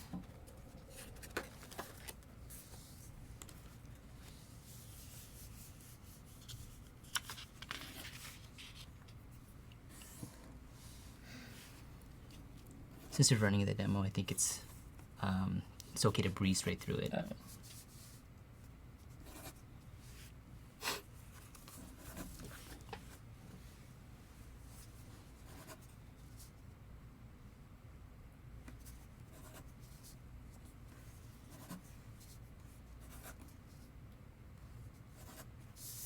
Thank you. So, general thoughts. it, I guess, reminded me of a lot of the sites I've used. In reality, I would probably use a site like this or other ones. Like, I usually use these sites to just look for flights and then go directly to the airline to book them, unless they're giving me specific deals that I don't find at the airline. It was pretty, I thought it was user-friendly in booking the multi-trip one. It was pretty easy to sort of like set time constraints, stuff like that. Okay. The saving the flight and saving the trip stuff was the one thing that kind of was confusing and tripped me up, and I still don't know if I did that right. Okay. Why don't we run through some of the tasks themselves, and I'll ask you a little more specific questions. Well, since we're already talking about the saved flights, let's say on a scale of 1 to 10, 10 being very confident, 1 being not confident at all, how confident are you that you actually completed the task? Well, I know I didn't originally, and then I went back and fixed it, and then after I went back and fixed it on this next task, I would say 7.5 out of 10. And then the second task about changing the flight, probably about a 5 or 6 out of 10, because I don't even know if I changed it or if I just deleted it and re-added it, because I tried to change it, it wouldn't change, and then just to hurry up, I just deleted it and redid it because it was pretty quick. So that one's a lower number. Okay. And if I asked you, what would help you kind of validate that you did it correct? So it was kind of, so there was a thing that when you clicked it, like the heart lit up and it said flight saved, but then when I went to my saved flights, it didn't appear, which confused me. So some sort of notification, or if it took me to if I saved it and there was some way to then go to the saved flight section to confirm that it's there, is what I would say. Okay, so I'm hearing is you got some sort of feedback when you initially clicked, Yeah. but then when you actually double checked, there was nothing there. Didn't appear to be accurate. So if there was it just showed up there, that's what you were expecting. Yeah. Okay. Jumping back a little bit. On task 1, you hovered on the X for a while the thing was loading. Yeah. What were you thinking at that point? My instinct, because it appeared to be an ad and a pop-up, was to X out, which is just an instinct I have. But then I realized that it was searching, and I didn't know if Xing out would just stop the search and give me what it had like there, or if it would continue searching. So I just sort of stayed on the X and decided to wait because I didn't want to risk losing some flights. And it sounds like you expect when you click X, it'll cut the search. That, yeah, would, I don't know if I would certainly expect it, but I would see that as a possibility, yes. Okay. That it could do that, that it could just stop the search. Okay. And if you were at home, would you have waited for the entire time, or? I would have waited, if depending on how many, by about the 6th or 7th flight, I may have just said, all right, tried it. Like if it was just a 2 or 3 flights I was looking at, I would have waited. Eventually, if I kept using it, I probably would have X'd and see what it did, and then if it was good, then if it just stopped it, I would realize that and go back. But if it didn't, I would start Xing from then on. For task 2, so you typed in the city name, and then both the city and the different airports popped up. Yep. How do you choose, the specific one that you chose? So I saw that all the tasks asked for was to a city, and I guess to my knowledge, all the airports are generally within the city or like close to each other enough, and so if all I had to do was get to the city, I just wanted the city, because in parentheses I noticed that it showed all of the individual airports. So my guess would that it would just combine those and then find the cheapest of any of those airports. So that's, since it just wanted the city and not a specific airport, I just did the city. And what I'm hearing is the parentheses with all the airports after the city name gave you some validation of. Yeah, I would say airports that are there. validated it. Correct. Okay. Yes. I have one more question for you. So on task 3, you mentioned that you kind of filled it out wrong. Yeah. What were you thinking at that point? I guess for some reason I was just used to like, I guess I wasn't paying complete attention. I was used to like, the Google Maps, in which when you add a destination, it just goes below it and below it. So if you want to set the destinations, you do destination 1, 2, 3, and then the final one. And so I did the 4, and then after I'd done that, I realized that it actually had meant flight 1 to 2, 2 to 3, 3 to 4. And so I guess that's why I misstepped or whatever, just messed up. Okay. I think that's all the questions I have for you. I wanted to leave a little bit of time to see if you have any questions for me about the website, the test, or anything like that. Nothing comes to mind. Okay. Then I just want to say thank you very much for Oh, yeah. No participating. problem. If you have any follow-up questions, please let me know. And we really appreciate your time. Oh yeah, no problem. Thank you.